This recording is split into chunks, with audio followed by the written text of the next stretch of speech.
ನಮಸ್ಕಾರ ಜಿ ಸಂವಾದ ವಿಶೇಷ ಕಾರ್ಯಕ್ರಮಕ್ಕೆ ಸ್ವಾಗತ. ನಾನು ಹೇಮಕುಮಾರ್. ಕುರ್ಚಿಯ ಕಿತ್ತಾಟ ಗದ್ದಲದ ಮಧ್ಯೆ, ಈ ಬಂಡಾಯದ ಮಧ್ಯೆ ಈಗ ಸ್ಥಳೀಯ ಸಂಸ್ಥೆ ಚುನಾವಣೆಗಳು ಹತ್ತಿರ ಆಗ್ತಾ ಇದ್ದಂಗೆ ಎಲ್ಲ ಪಾರ್ಟಿಗಳು ಈಗ ಆಕ್ಟಿವ್ ಆಗ್ತಾ ಇರುವಂಥದ್ದು. ಈಗ ಸ್ಥಳೀಯ ಸಂಸ್ಥೆಯ ಚುನಾವಣೆ ಕಡೆ ಗಮನ ಕೊಡೋದಕ್ಕೆ ತಯಾರಾಗಿರುವಂಥದ್ದು. ಸೊ ಹಂಗಾಗಿ ಸ್ಥಳೀಯ ಸಂಸ್ಥೆ ಚುನಾವಣೆ ಯಾವ ರೀತಿಯಾಗಿ ನಡೆಯುತ್ತೆ, ಅದರ ಉದ್ದೇಶ ಏನು, ಪ್ರಮುಖವಾಗಿ ಈ ಸ್ಥಳೀಯ ಸಂಸ್ಥೆ ಚುನಾವಣೆ ಹತ್ತಿರ ಆಗ್ತಾ ಇದ್ದಂಗೆ ಈಗ ಮೈತ್ರಿ ವಿಚಾರ ಅಂತ ಬಂದಾಗ JDS ಮತ್ತು BJP ಮೈತ್ರಿ ಏನಿತ್ತಲ್ಲ, ಈಗ ಸ್ಥಳೀಯವಾಗಿ ಮೈತ್ರಿ ಬೇಡ ಅನ್ನುವಂಥ ಲೆಕ್ಕಾಚಾರಕ್ಕೆ JDS ಬಂದಿದೆ. ಸೊ ಹಂಗಾಗಿ ಇದರ ಉದ್ದೇಶ ಏನು, ಸ್ಟ್ರಾಟರ್ಜಿನ ಅಥವಾ BJP ಜೊತೆ ಇರೋದಕ್ಕೆ ಮೈತ್ರಿ ಸಾಕಾಯ್ತಾ ಅನ್ನೋದು. ಈಗ ಅಸೆಂಬ್ಲಿ ಮತ್ತು ಸಂಸತ್ ಚುನಾವಣೆಗೆ ಮೈತ್ರಿ ಬೇಕು, ಬಟ್ ಸ್ಥಳೀಯವಾಗಿ ಮೈತ್ರಿ ಬೇಡ ಅನ್ನೋದು ಯಾಕೆ? ಹಾಗಾದರೆ ಸ್ಥಳೀಯವಾಗಿ ಸ್ಟ್ರಾಂಗ್ ಇದೆಯಾ JDS ಅನ್ನುವಂಥ ಸಹಜವಾಗಿ ಪ್ರಶ್ನೆ ಹುಟ್ಕೊಳ್ತಾ ಇದೆ. ಅದರ ಜೊತೆಗೆ ಈ ಕಿತ್ತಾಟ ಗ್ಯಾರಂಟಿ ಮಧ್ಯೆ ಕಾಂಗ್ರೆಸ್ಗೆ ಲಾಭ ಆಗತ್ತಾ, ಅಥವಾ ಇಬ್ಬರ ಕಿತ್ತಾಟದ ಮಧ್ಯೆ ಮೂರನೇವರಿಗೆ ಲಾಭ ಆಗತ್ತಾ, ಹೇಗೆಲ್ಲ ತಯಾರಿ ಇರುತ್ತೆ, ಎಲ್ಲದ್ರ ಬಗ್ಗೆ ಚರ್ಚೆ ಮಾಡ್ತೀವಿ. ಇದೇ ಇವತ್ತಿನ ವಿಶೇಷ. ಭಿನ್ನ ಮೈತ್ರಿ ಲೋಕಲ್ ಫೈಟ್.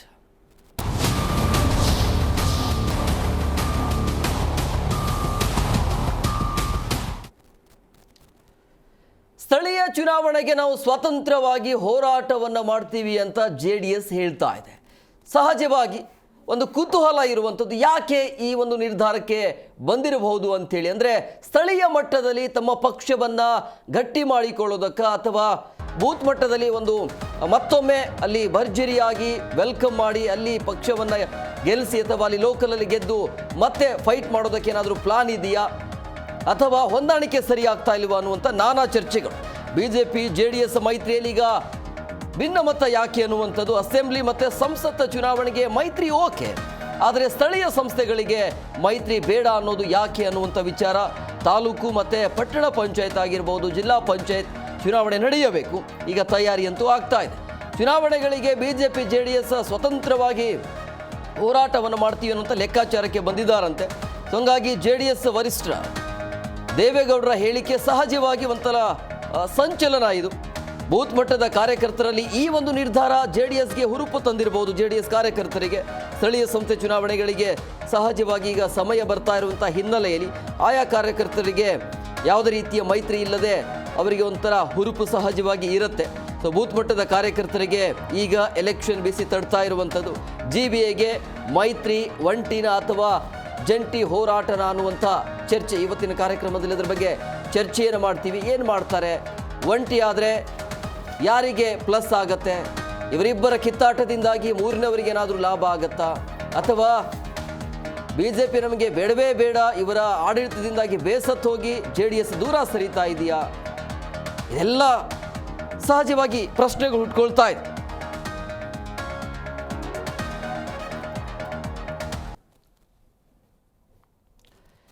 ನೋಡಿ, ಸ್ಥಳೀಯ ಸಂಸ್ಥೆ ಚುನಾವಣೆ ಹತ್ತಿರ ಆಗ್ತಾ ಇದ್ದಂಗೆ ದೇವೇಗೌಡರು ಕೂಡ ಮಾತನಾಡಿದ್ದಾರೆ. ಯಾವ ಕಾರಣಕ್ಕಾಗಿ ಇಲ್ಲಿ ಮೈತ್ರಿ ಬೇಡ ಅನ್ನೋದ್ರ ಬಗ್ಗೆ KN ರಾಜಣ್ಣವರು ಕೂಡ ಮಾತನಾಡಿದ್ದಾರೆ. ಏನು ಹೇಳಿದ್ದಾರೆ ಕೇಳೋಣ ಬನ್ನಿ.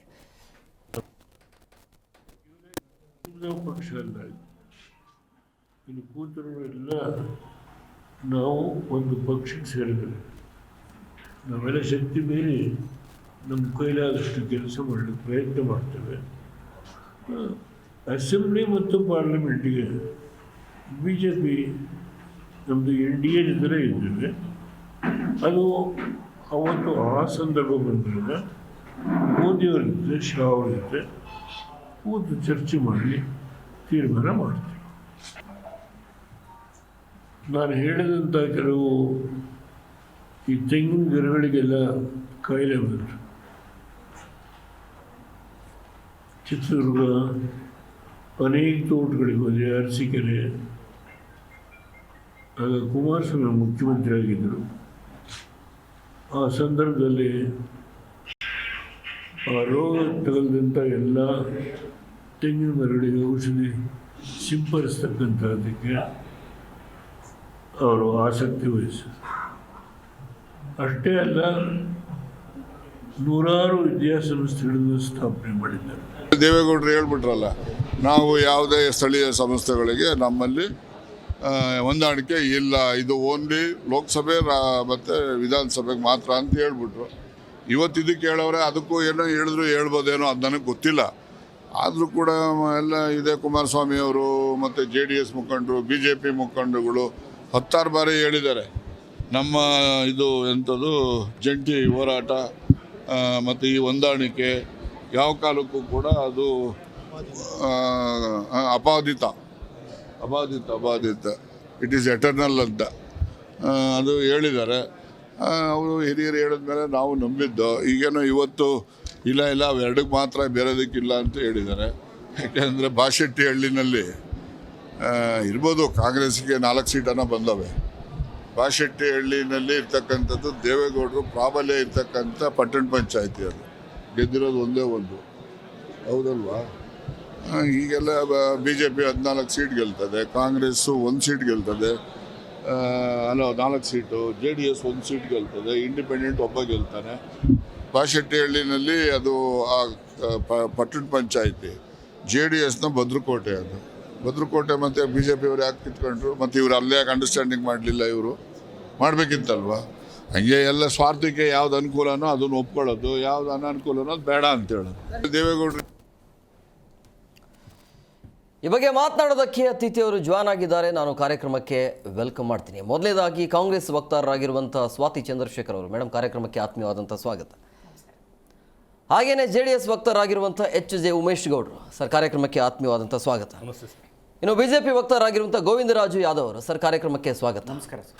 ಸ್ವಾತಿ ಮೇಡಮ್ ಅವರು, ನಾನು ನಿಮ್ಮ ಹತ್ರನೇ ಬರ್ತೀನಿ. ಈ ಕುರ್ಚಿಯ ಕಿತ್ತಾಟ, ಗದ್ದಲ, ಬಂಡಾಯದ ಮಧ್ಯೆ ಸ್ಥಳೀಯ ಸಂಸ್ಥೆ ಚುನಾವಣೆಗಳು ಹತ್ತಿರ ಆಗ್ತಾ ಇದೆ. ಯಾವ ರೀತಿಯಾಗಿ ರೆಡಿ ಆಗ್ತಾ ಇದ್ದೀರಿ? ಹೇಗಿದೆ ತಯಾರಿ? ಸ್ವಾಭಾವಿಕವಾಗಿ ಈ ಹೇಗೆ 2023ರಲ್ಲಿ ನಾವು ಚುನಾವಣೆಯನ್ನು ಗೆದ್ದಿದ್ವಿ, 136 ಕ್ಷೇತ್ರಗಳಲ್ಲಿ ಪ್ರಬಲ ವಿಜಯವನ್ನು ಸಾಧಿಸಿದ್ವಿ. ಅದಾದ ನಂತರದಲ್ಲಿ ಬಂದಂತಹ ಬೈ ಎಲೆಕ್ಷನಲ್ಲೂ ಕೂಡ ಹೇಗೆ ನಾವು ವಿಜಯವನ್ನು ಸಾಧಿಸಿ 3 ಜನ ಮಾಜಿ ಮುಖ್ಯಮಂತ್ರಿಗಳ ಅಲ್ಲಿ ಹೋಗಿ ಬೇರನ್ನು ಉರಿದ್ರೂ ಕೂಡ ಗೆಲ್ಲೋದಕ್ಕೆ ಸಾಧ್ಯ ಆಗದೇ ಇರುವಂತಹ 3 ಕ್ಷೇತ್ರಗಳಲ್ಲಿ 2 ಮಕ್ಕಳನ್ನು ಮತ್ತು ಯಡಿಯೂರಪ್ಪನವರು ಮತ್ತು ಅವರ ಮಗ ವಿಜಯೇಂದ್ರ ಮತ್ತು ರಾಜ್ಯಾಧ್ಯಕ್ಷರು ಕೂಡ BJPಯ ಅವರು ಹೋಗಿ ಅಲ್ಲಿ ತಮ್ಮ ಠಿಕಾಣಿ ಹೂಡಿದ್ರು ಕೂಡ ಗೆಲ್ಲದೇ ಇರುವಂತಹ ಒಂದು ಪರಿಸ್ಥಿತಿಯನ್ನು ಅಥವಾ ಒಂದು ಸಂಘಟನಾ ಚತುರತೆಯನ್ನು ಮತ್ತು ಜನ ನಮ್ಮ ಮೇಲೆ ಇಟ್ಟಿರುವಂಥ ನಂಬಿಕೆಯನ್ನು ತೋರಿಸಿದ್ದೀವಿ. ಆ್ಯಂಡ್ ಮುಂಬರುವಂತಹ ಸ್ಥಳೀಯ ಚುನಾವಣೆಗಳು ಪ್ಲಸ್ GBA ಚುನಾವಣೆಯಲ್ಲೂ ಕೂಡ ನಾವು ಗೆಲುವನ್ನು ಸಾಧಿಸ್ತೀವಿ ಅನ್ನೋದು ಬಹಳ ನಿಶ್ಚಿತವಾಗಿದೆ. ಆ್ಯಂಡ್ ಕುಮಾರಸ್ವಾಮಿ ಅವರು ಕಳೆದ ಪಾರ್ಲಿಮೆಂಟ್ ಸೆಷನ್ನಲ್ಲಿ ದೆಹಲಿಯಲ್ಲಿ ಮಾತಾಡ್ತಾ ಇದ್ದಿದ್ದು ನನಗೆ ಭಾಳ ಹಾಸ್ಯಾಸ್ಪದ ಅಂತ ಅನಿಸುತ್ತೆ. ಇವತ್ತಿನ ದಿನ ಅದನ್ನು ನೋಡೋದಾದರೆ ನೋಡ್ತಾ ಇರಲಿ 2028ರಲ್ಲಿ BJP ಮತ್ತು JDS ಯಾವ ರೀತಿಯಾಗಿ ರಾಜ್ಯದಲ್ಲಿ ಕಮಾಲ್ ಮಾಡುತ್ತೆ ಅನ್ನುವಂಥದ್ದು. ಅದಾದ ಕೇವಲ 15 ದಿನಗಳು, ಇನ್ನೂ 15 ದಿನವೂ ಆಗಿಲ್ಲ ಪಾರ್ಲಿಮೆಂಟ್ ಸೆಷನ್ ಮುಗಿದು, ಇರಲಿ 15 ದಿನಗಳಲ್ಲಿ ಆ ಎಲ್ಲ ಕನಸನ್ನು ಮಾನ್ಯ ಮಾಜಿ ಪ್ರಧಾನಮಂತ್ರಿಗಳಾದಂತಹ ದೇವೇಗೌಡರು ಭಗ್ನ ಮಾಡಿರುವಂಥದ್ದು. ಬಹುಶಃ JDS ಪಕ್ಷಕ್ಕೆ ಅದೇನೋ ಒಂಥರ ಅವರ ಅಪ್ಪ ಮಗನ ಮಧ್ಯೆ ಅದೇನೋ ಒಂಥರ ಒಂದು ಶಾಪ ಅಂತ ಅನ್ಸುತ್ತೆ. ಮಗ ಬಂದು ಇವತ್ತಿಂದ ಅಲ್ಲ, 2000 ಇಸ್ವಿಯಿಂದ ನೋಡ್ಕೊಂಡು ಬಂದು ಏನು ಅನ್ಸುತ್ತೆ ದೇವೇಗೌಡರ ಈ ಹೇಳಿಕೆ?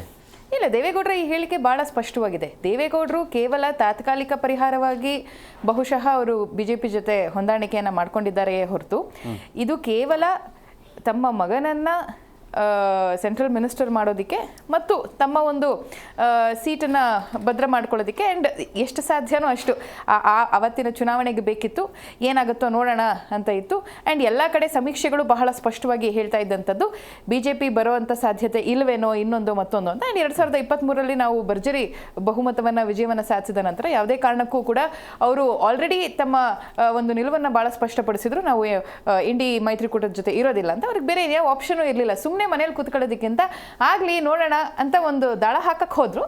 ಅದು ಕ್ಲಿಕ್ ಆಯಿತು, ಕಚ್ಕೊಳ್ತು. ಇವತ್ತಿನ ದಿನ ಕುಮಾರಸ್ವಾಮಿ ಅವರು ಸೆಂಟ್ರಲ್ ಮಿನಿಸ್ಟರ್ ಆಗಿ ಅಲ್ಲಿ ರಾರಾಜಿಸ್ತಾ ಇದ್ದಾರೆ. ಆದರೆ ಈ BJP ಅವರು ಆ್ಯಕ್ಚುಲಿ ಅರ್ಥ ಮಾಡ್ಕೊಳ್ಬೇಕಾಗಿರುವಂಥದ್ದು 2024ರಲ್ಲಿ ನಡೆದಂತಹ ಮೈತ್ರಿ ಅದು ಕೇವಲ ಆ ಚುನಾವಣೆಗೆ ಮಾತ್ರ. ಕುಮಾರಸ್ವಾಮಿಯವರು ಕೇಂದ್ರದಲ್ಲಿ ಮಂತ್ರಿ ಆಗೋದಕ್ಕೆ ಮಾತ್ರ. ಯಾವುದೇ ಮುಂದಿನ ಇವರೇನೋ ಕನ್ಸು ಕಟ್ಕೊಂಡ್ಬಿಟ್ಟಿದ್ದಾರೆ, ನಾವು JDS ಅನ್ನು ಭೇದಿಸಿ ಹಳೆ ಮೈಸೂರು ಭಾಗದಲ್ಲಿ ಎಂಟ್ರಿ ಕಟ್ಟಿಬಿಡ್ತೀವಿ, ಇಡೀ BJP ಕರ್ನಾಟಕವನ್ನು ಆಕ್ರಮಿಸ್ಕೊಂಡ್ಬಿಡುತ್ತೆ JDS ಸಹಾಯದಿಂದ ಅಂತ. ಅದ್ಯಾವುದು ಆಗೋದಿಲ್ಲ ಅಂತ ನಾನು ಇವತ್ತಿನ ದಿನನೇ ಶರ ಬರಿತಾ ಇದ್ದೀನಿ ಮತ್ತು ಸ್ಪಷ್ಟಪಡಿಸ್ತಾ ಇದ್ದೀನಿ. ಉಮೇಶ್ ಗೌಡ್ರೆ, ಈಗ ಇದ್ದಕ್ಕಿದ್ದ ಹಾಗೆ ನಾವು ಸ್ವತಂತ್ರವಾಗಿ ಹೋರಾಟ ಮಾಡ್ತೀವಿ ಸ್ಥಳೀಯ ಸಂಸ್ಥೆ ಚುನಾವಣೆಗೆ ಅನ್ನುವಂಥ ಹೇಳಿಕೆ ಯಾಕೆ? ಈಗ ಅಸೆಂಬ್ಲಿಗೆ ಮತ್ತು ಸಂಸತ್ ಚುನಾವಣೆಗೆ ಮೈತ್ರಿ ಬೇಕು, ಬಟ್ ಸ್ಥಳೀಯವಾಗಿ ಮೈತ್ರಿ ಬೇಡ ಅಂದರೆ ನೀವು ಸ್ಥಳೀಯಲ್ಲಿ ಗಟ್ಟಿಯಾಗಿದ್ದೀವಿ ಅಂತಾನೆ, ಅಂದರೆ ಸ್ಥಳೀಯವಾಗಿ ನಮ್ಮದು ಬಲ ಇದೆ ಅಂತಾನೆ ಹೇಗೆ? ನೋಡಿ, ಒಳ್ಳೆ ಪ್ರಶ್ನೆ ಕೇಳಿದ್ದೀರಾ.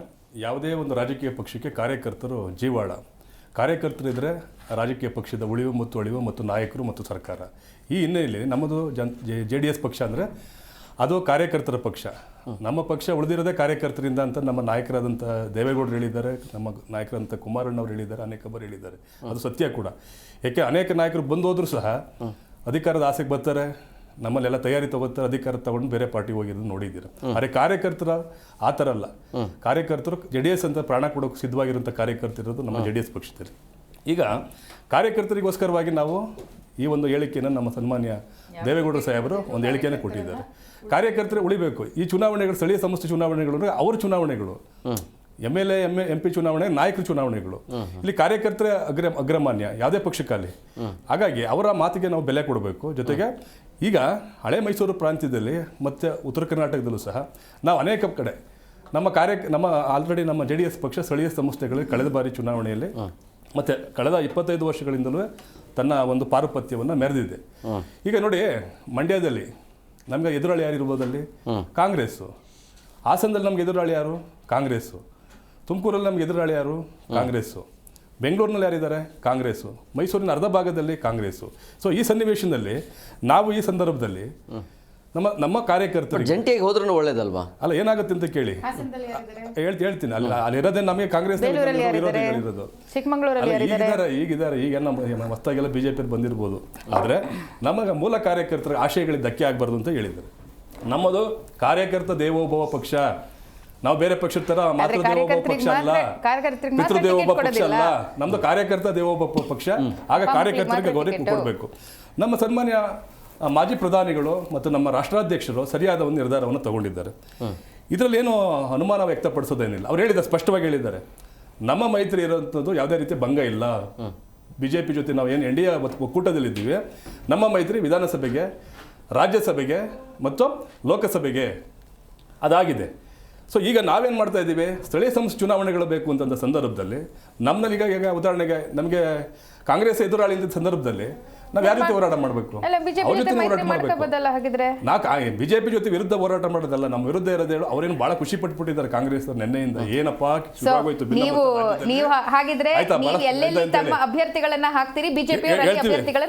ಈಗ ಇನ್ನೊಂದೇನು ಗೊತ್ತಾ ಸರ್, ಹೇಳ್ತೀನಿ. ಗ್ರಾಮ ಪಂಚಾಯತಿ ಅಂತಂದ್ರೆ ಅಂದ್ರೆ ತಾಲೂಕ್ ಪಂಚಾಯತ್, ಜಿಲ್ಲಾ ಪಂಚಾಯತ್, ಸ್ಥಳೀಯ ಸಂಸ್ಥೆಗಳು ಅಂದ್ರೆ these are 3 pillars of the ಅಂದ್ರೆ ಶಾಸಕಾಂಗ.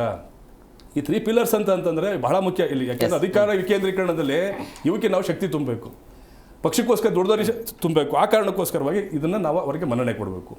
ಆಮೇಲೆ ನಾವೇನು ಹೊಸದಾಗಿ ಏನು ಮಾಡ್ತಾ ಇಲ್ಲ, ಇದನ್ನು ನಮ್ಮ ಪಕ್ಷದ ಐಡೆಂಟಿಟಿನೂ ಬೇಕು, ಕಾರ್ಯಕರ್ತರು ಅವರ ಹಿತಾಸಕ್ತಿನೂ ಬೇಕು. ಆಮೇಲೆ ಹೇಳ್ತೀನಿ.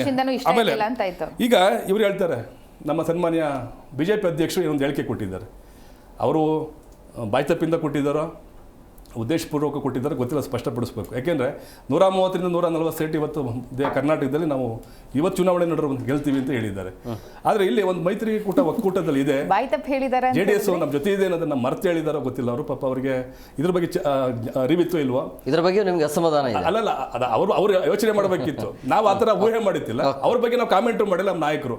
ಹಾಗಾಗಿ ಇದಕ್ಕೆ ಕಾಂಗ್ರೆಸ್ನವರು ಯಾರು ನಮ್ಮ ಸ್ವಾತಿ ಚಂದ್ರಶೇಖರ್ ಅವರು ವಿಶೇಷ ಅರ್ಥ ಕೊಡೋದು ಬೇಕಿಲ್ಲ. ಅವರ ಮುಂದೆ ಸಾಕಷ್ಟು ಸವಾಲುಗಳಿದ್ದಾವೆ.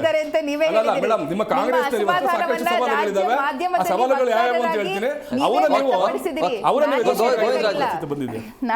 ಏನಾಗ್ತಾ ಇದೆ ಭಿನ್ನಮತದಲ್ಲಿ? ಯಾಕೆ ಈ ಭಿನ್ನಮತ ಶುರುವಾಗ್ತಾ ಇರುವಂತ? ಮೈತ್ರಿಯಲ್ಲಿ ಏನು ಸಮಸ್ಯೆ ಆಗ್ತಾ ಇದೆ ಅಂದ್ರೆ ನಿಮ್ಮ ಸೂತ್ರಕ್ಕೆ ಅವರು ಒಪ್ಕೊಳ್ತಾ ಇಲ್ಲ ಅಂತಾನೆ ಹೇಗೆ? ಇಲ್ಲ, ನಮ್ಮಲ್ಲಿ ಭಿನ್ನಮತ ಅನ್ನೋದಿಲ್ಲ. ಇಲ್ಲಿ ವಿಚಾರ ಇರ್ತಕ್ಕಂಥದ್ದು ಏನಂದರೆ, ಈಗ ಆಲ್ರೆಡಿ ನಾವು ಭಾರತೀಯ ಜನತಾ ಪಾರ್ಟಿ ಮತ್ತು JDS ಈಗ ಆಲ್ರೆಡಿ ನಾವು ಜೊತೆಯಾಗಿ ಏನು ಸಂಸತ್ ಚುನಾವಣೆ ಇರ್ಬೋದು, ಪಾರ್ಲಿಮೆಂಟ್ ಇರ್ಬೋದು, ಅದೇ ರೀತಿ ಅಸೆಂಬ್ಲಿ ವಿಚಾರವಾಗಿ JDS ಮೈತ್ರಿ ಆಗಿತ್ತು. ಈಗ ಸನ್ಮಾನ್ಯ ದೇವೇಗೌಡರು ಎಲ್ಲ ಒಂದು ಕಡೆ ರಾಜಕೀಯವಾಗಿ ಪರಿಣಿತಿ ಹೊಂದಿರತಕ್ಕಂಥ ದೇವೇಗೌಡರು ಒಂದು ಅನಾಲಿಸಿಸ್ ಪ್ರಕಾರ ಎಲ್ಲ ಒಂದು ಕಡೆ ನಾವು ಜೊತೆಯಾಗಿ ಹೋದರೆ ಎಲ್ಲ ಒಂದು ಕಡೆ ಕಷ್ಟ ಆಗುತ್ತೆ ಅನ್ನೋದನ್ನ ಹೇಳಿದ್ದಾರೆ. ಇನ್ನು ನಾವು ಮೈತ್ರಿನ ಆಚೆ ಇದ್ದೀವಿ, ಇನ್ನು ಹೊರಗೋಗಿದ್ದೀವಿ. ಒಂದು ನಿಮಿಷ ಸರ್, ಒಂದು ರಾಜಕೀಯ ಪಕ್ಷಕ್ಕೆ ಅಲ್ಲ, ಒಂದು ನಿಮಿಷ, ನಮ್ಮ ಮಿತ್ರರು ಹೇಳ್ದಂಗೆ ಒಂದು ರಾಜಕೀಯ ಪಕ್ಷಕ್ಕೆ ಕಾರ್ಯಕರ್ತರ ಪಡೆ ಅನ್ನೋದು ಭಾಳ ಮುಖ್ಯ ಇರುತ್ತೆ. ಸೊ ಎಲ್ಲ ಒಂದು ಕಡೆ ಅವ್ರಿಗೆ ಅನಿಸಿದೆ ನಮ್ಮ ಪಕ್ಷಕ್ಕೆ ಕಾರ್ಯಕರ್ತರನ್ನ ಈ ರೀತಿಯಾದ ಒಂದು ಚುನಾವಣೆಗೆ ಹೋದರೆ, ಇಂಡಿಪೆಂಡೆಂಟ್ ಆಗಿ ಹೋದರೆ ನಮಗೆ ನಮ್ಮ ಕಾರ್ಯಕರ್ತರು ನಮ್ಮ ಪಕ್ಷದಲ್ಲಿ ಗಟ್ಟಿಯಾಗಿರೋದಕ್ಕೆ ಅವನ್ನೆಲ್ಲ ಒಂದು ಅನುಕೂಲ ಆಗುತ್ತೆ ಅನ್ನೋ ಉದ್ದೇಶ ಇಟ್ಕೊಂಡಿರ್ತಾನೆ. ಇದರಲ್ಲಿ ಸರ್ ಅವ್ರು ಆಲ್ರೆಡಿ ಹೇಳಿರ್ತಕ್ಕಂಥ ಸನ್ಮಾನ್ಯ ದೇವೇಗೌಡರು ನಮ್ಮ ವರಿಷ್ಠರಾದಂಥ ಅಮಿತ್ ಶಾ ಮತ್ತು ಮೋದಿ ಅವರ ಹತ್ರ ಮಾತಾಡ್ತೀನಿ ಅಂತ ಹೇಳಿಬಿಟ್ಟು ಹೇಳಿಕೆಯನ್ನು ಕೊಟ್ಟಿದ್ದಾರೆ. ಮಾತಾಡಿದ ನಂತರ ನಮ್ಮ ನಾಯಕರುಗಳು, ನಮ್ಮ ವರಿಷ್ಠರುಗಳು ಯಾವ ರೀತಿ ತೀರ್ಮಾನ ಕೊಟ್ಟರು ನಾವು ಸ್ವಾಗತ ಮಾಡಿ ನಮ್ಮ ಪಕ್ಷವನ್ನು ಬಲಪಡಿಸೋದ್ರ ಬಗ್ಗೆ ನಾವು ಮುಖೇನ ಕೆಲಸ ಮಾಡ್ತೀವಿ. ಯಾಕೆಂದರೆ ಈಗ ಮುಂದೆ ಬರ್ತಕ್ಕಂಥ ಜಿಲ್ಲಾ ಪಂಚಾಯತ್ ಇರ್ಬೋದು, ತಾಲೂಕ್ ಪಂಚಾಯತ್ ಇರ್ಬೋದು, ಅದೇ ರೀತಿ ಬೆಂಗಳೂರು ಏನು ಗ್ರೇಟರ್ ಬೆಂಗಳೂರು ಅಥಾರಿಟಿಯಿಂದ ನಡೆಸಬೇಕು ಅಂತ ಅನ್ಕೊಂಡಿರ್ತಕ್ಕಂಥ, ನನಗಂತೂ ಅನುಮಾನ ಇದೆ, ಅನ್ಕೊಂಡಿರ್ತಕ್ಕಂಥ ಕಾಂಗ್ರೆಸ್ನವರು, ಯಾಕೆಂದ್ರೆ ಕಳೆದ 5 ವರ್ಷದಿಂದ ಚುನಾವಣೆ ಮಾಡಲಿ ಅಂತ ಅವರೇ ಗಲಾಟೆ ಮಾಡ್ತಾ ಇದ್ರು. 2.5 ವರ್ಷ ಆಯ್ತು ಅಧಿಕಾರಕ್ಕೆ ಬಂದು, ಇಲ್ಲಿವರೆಗೂ ಆ ಚರ್ಚೆ ಆಗಲಿ ಚಕಾರ ಆಗಲಿ ರಾಜ್ಯ ಜನತೆ ಮುಂದೆ ಹೇಳುವಂತ ಕೆಲಸ ಮಾಡ್ತಾ ಇಲ್ಲ. ಓಕೆ, GPA ಮಾಡಿದ್ರೆ ಯಾವ ಸಂತೋಷಕ್ಕೆ ಸರ್? ಕೆಂಪೇಗೌಡರ ಕಟ್ಟಿದಂತ ಬೆಂಗಳೂರನ್ನ 5 ಚಿತ್ರಾನ್ನ ಮಾಡಿ ಇವತ್ತು GPA ಅಂತ ಏನೋ ಒಂದು ಹೆಸರಿಟ್ಟು ಯಾವ ಒಂದು ಮಾಡಬೇಕು ಅನ್ನೋದನ್ನ ಸರ್, ಈಗ ಆಲ್ರೆಡಿ ಮುಂಬೈಯಲ್ಲಿ ಮತ್ತೆ ಕಲ್ಕತ್ತಾದಲ್ಲಿ ಇದೇ ರೀತಿ ಪಾಲಿಕೆಗಳನ್ನ ಒಡೆದಿ ಯಾವ ರೀತಿ ಅಭಿವೃದ್ಧಿ ಆಗ್ತಾ ಇದೆ ಅನ್ನೋದನ್ನ ನಾವು ಗೋವಿಂದರಾಜ್ ಅವರು, ಈಗ ಒಗ್ಗಟ್ಟಿನಲ್ಲಿ ಬಲವಿದೆ ಅಂತ ಹೇಳ್ತೀವಿ, ಬಟ್ ನಿಮ್ಮಲ್ಲಿ ಈಗ ಒಗ್ಗಟ್ಟು ಕಾಣ್ತಾ ಇಲ್ಲ. ಎಲ್ಲ ಒಂದ್ ಕಡೆ ನೀವು ಸರೆಂಡರ್ ಆಗ್ತಾ ಇದ್ದೀರಾ ಅಂತ. ಯಾಕಂದ್ರೆ ಈಗ ಆಡಳಿತದಲ್ಲಿ ಪಕ್ಷಕ್ಕೆ ದೊಡ್ಡ ಸಮಸ್ಯೆ ಆಗಲ್ಲ, ನಮ್ಮ ಜಂಟಿಯಾಗಿ ಹೋದ್ರೂ ಕೂಡ ಸಮಸ್ಯೆ ಆಗುತ್ತೆ. JDS ನವರೇನೋ ನಾವು ಮೈತ್ರಿಯಿಂದ ಆಚೆ ಹೋಗ್ತೀನಿ ಅಂತ ಎಲ್ಲೂ ಘೋಷಣೆ ಮಾಡಿರ್ತಕ್ಕಂಥದ್ದಲ್ಲ. ಚುನಾವಣೆ ಯಾವ ರೀತಿ ಎದುರಿಸಬೇಕು ಅಂತ ಅವ್ರಿಗೆ ಒಂದು ಸ್ಟ್ರಾಟಜಿ ಮಾಡ್ತಾ ಇದ್ದಾರೆ. ಅದು ನಮ್ಗೆ ಅವಶ್ಯಕತೆ ಇಲ್ಲ ಮೇಡಮ್. ಈಗ ಅವ್ರು ಹೇಳಿಕೆ ಕೊಟ್ಟಿರ್ತಕ್ಕಂಥ ಅವರೇ ಎಸ್ ದೇವೇಗೌಡರು ಮಾಡಿರ್ಬೋದು. ನಾವು ಈಗ ನಮ್ಮ ಅವ್ರು ಈಗ ವೈಯಕ್ತಿಕ ಹೇಳಿಕೆ, ಅದು ನಮ್ಮ ಮೈತ್ರಿಯಲ್ಲಿ ಸಭೆ ನಡೀಬೇಕು, ಸಭೆ ಕೂತ್ಕೊಂಡು ವರಿಷ್ಠರು ಕೂತ್ಕೊಬೇಕು, ಈ ಚರ್ಚೆಯಲ್ಲಿ ಏನು ತೀರ್ಮಾನ ತಗೊಳ್ತಾರೆ ಖಂಡಿತ ಹೋಗ್ಲದಕ್ಕೆ ನಮ್ಮ ರಾಜ್ಯದ ನಾಯಕರು ಮತ್ತೆ ಕಾರ್ಯಕರ್ತರು ಮಾಡ್ತೀವಿ. ಈಗ ಹೇಳ್ತಾ ಇದ್ರು ನಾವು ಇಂಡಿಪೆಂಡೆಂಟ್ ಆಗಿ ಹೋದ್ರೆ ನಮ್ಮ ಪಕ್ಷ ಅಧಿಕಾರಕ್ಕೆ ಬರುತ್ತೆ ಅಂತ ಹೇಳಿದ್ದಾರೆ ಸರ್. ನಮ್ಮ ಪಕ್ಷ ಅಂದ್ರೆ ಇವತ್ತು ಬಿಜೆಪಿನ ಸಪರೇಟ್ ಅನ್ನೋ ಪದ ನಮ್ಮ ರಾಜ್ಯಾಧ್ಯಕ್ಷರು ಹೇಳಿಲ್ಲ. ನಮ್ಮ ಪಕ್ಷ ಅಧಿಕಾರಕ್ಕೆ ಬರುತ್ತೆ ಸ್ವಾಭಾವಿಕವಾಗಿ ಹೇಳಿರ್ತಕ್ಕಂಥ ಒಂದು ಎಕ್ಸಾಂಪಲ್. ಯಾಕೆಂದ್ರೆ ಮೊನ್ನೆ ನಡೆದಂತ ಪಟ್ಟಣ ಪಂಚಾಯತಿ ಎಲೆಕ್ಷನ್ ಅಲ್ಲಿ ಸರ್, ಒಂದು ದಕ್ಷಿಣ ಕನ್ನಡದ ಬಚ್ಬೆ ಮತ್ತೆ ಕಿನಗೋಳಿ, ಮಂಕಿ ಅಂತ ಕ್ಷೇತ್ರಗಳಲ್ಲಿ ಸುಮಾರು ಟೋಟಲ್ ಬಚ್ಬೆನಲ್ಲಿ 19 ಸೀಟು, 11 ಸೀಟ್ ಬಿಜೆಪಿ ಗೆದ್ದಿರ್ತಕ್ಕಂಥದ್ದು. ಕಿನಗೋಳಿ 18 ಸೀಟಲ್ಲಿ 10 ಸೀಟ್ ಗೆದ್ದಿದ್ದೀವಿ. ಮಂಕಿ 20 ಸೀಟಲ್ಲಿ 12 ಸೀಟ್ ಗೆದ್ದಿದ್ದೀವಿ. ಬಾಶೆಟ್ಟಳ್ಳಿ ನಮ್ಮ ಬೆಂಗಳೂರು ಗ್ರಾಮಾಂತರ ಇರ್ತಕ್ಕಂಥ ದೊಡ್ಡಬಳ್ಳಾಪುರದಲ್ಲಿ ಸುಮಾರು 19 ಸೀಟ್ಗೆ 15 ಸೀಟು ಬಿಜೆಪಿ ಬಂದಿದೆ ಸರ್. ಇವತ್ತು ಕಾಂಗ್ರೆಸ್ ಕಾಣೆ ಆಗ್ತಾ ಇದೆ ಸರ್. ಆ ಒಂದು ಇದರಿಂದ ಕಾಂಗ್ರೆಸ್ ಏನು ಅಂದ್ರೆ ಇದು ಕೆಲವೊಂದು ಕಡೆ ತುಪ್ಪ ಸುರಿಯ ಕೆಲಸ ಮಾಡಕ್ ಹೊರಟಿದ್ದಾರೆ ಅಷ್ಟೇ. ಇದರಿಂದ ಏನೋ ಅವ್ರಿಗೆ ಲಾಭ ಆಗಲ್ಲ. ಯಾಕೆಂದ್ರೆ ಗ್ಯಾರಂಟಿ ಹೆಸರು ಹೇಳಿ ಇವತ್ತು ಕರ್ನಾಟಕ ಲೂಟಿ ಹೊಡಿತಾ ಇರ್ತಕ್ಕಂಥ ಸಿದ್ದರಾಮಯ್ಯ, DK ಶಿವಕುಮಾರ್ ಸರ್ಕಾರ ಇವತ್ತು ಬಡವರ ಬಗ್ಗೆ ಕಾಳಜಿ ಇಲ್ಲ, ರೈತರ ಬಗ್ಗೆ ಕಾಳಜಿ ಇಲ್ಲ, ಸ್ಕೂಲಿನ ವಿದ್ಯಾರ್ಥಿಗಳ ಬಗ್ಗೆ ಕಾಳಜಿ ಇಲ್ಲ. ಡಿಸೆಂಬರ್ ಆದ್ರೂ ಇನ್ನು ಸ್ಕೂಲ್ ಮಕ್ಕಳಿಗೆ ಬುಕ್ಸ್ ಕೊಟ್ಟಿಲ್ಲ, ಶೂಸ್ ಕೊಟ್ಟಿಲ್ಲ, ಸಾಕ್ಸ್ ಕೊಟ್ಟಿಲ್ಲ. ಇಂಥ ದರಿದ್ರ ಸರ್ಕಾರ ಈ ರಾಜ್ಯದಲ್ಲಿ ಆಡಳಿತ ಮಾಡ್ತಾರೆ. ಯಾರಿಗೋಸ್ಕರ ಮಾಡ್ತಾ ಇದೆ ಸರ್? ಈ ರಾಜ್ಯಕ್ಕೆ 139 ಸೀಟ್ ಮಾತಾಡ್ತಾ ಇದ್ದಾರೆ. ಅದ್ರ ಬಗ್ಗೆ ಏನು ಉಲ್ಲೇಖ ಇಲ್ಲ. ಅವ್ರು ಕೂತ್ಕೊಂಡು ನಿಮ್ಮ ರಾಷ್ಟ್ರೀಯ ಅಧ್ಯಕ್ಷರ ಬಗ್ಗೆ ಮಾತಾಡ್ತಾ ಇದ್ದಾರೆ. ಅದ್ರ ಬಗ್ಗೆ ನಿಮ್ಗೆ ಏನು ಉಲ್ಲೇಖ ಇಲ್ಲ. ತಪ್ಪಲ್ಲ, ಅದ್ರ ಬಗ್ಗೆ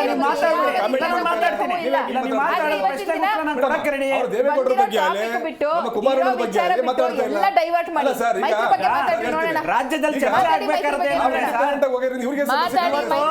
ಕಬ್ಬು ಬೆಳೆಗಾರರ ಪರಿಹಾರ ಮಾಡೋ ಯೋಗ್ಯತೆ ಸರ್ಕಾರಕ್ಕಿಲ್ಲ. ಪರಿಹಾರ ಮಾಡೋ ಯೋಗ್ಯತೆ ಸರ್ಕಾರ ಇಟ್ಕೊಂಡಿಲ್ಲ. ಪರಿಹಾರಗಳನ್ನ ಕೇಂದ್ರದಿಂದ ಕೊಟ್ಟು ರಾಜ್ಯ ಸರ್ಕಾರ ತಲುಪಿಸುವಂತ ಕೆಲಸ ಮಾಡಿಲ್ಲ. ಕೆಲಸ ಮಾಡ್ತಾ ಇರ್ತಕ್ಕಂಥ ರಾಜ್ಯ ಸರ್ಕಾರ ಯಾವ ಚುನಾವಣೆಯಲ್ಲಿ ಯಾಕೆ ತಮ್ಮ ಮೈತ್ರಿ ನಡೀತಾ ಇಲ್ಲ? ಖಂಡಿತ ಇವತ್ತು ಜನ ತಿರಸ್ಕಾರ ಮಾಡ್ತಾ ಇರ್ತಕ್ಕಂಥ ಪಕ್ಷ ಅದನ್ನ ಇದ್ರೆ ಕಾಂಗ್ರೆಸ್. ಯಾಕೆಂದ್ರೆ ಇಡೀ ದೇಶದಲ್ಲಿ ಕಾಂಗ್ರೆಸ್ ಕಳೆದೋಗಿದೆ.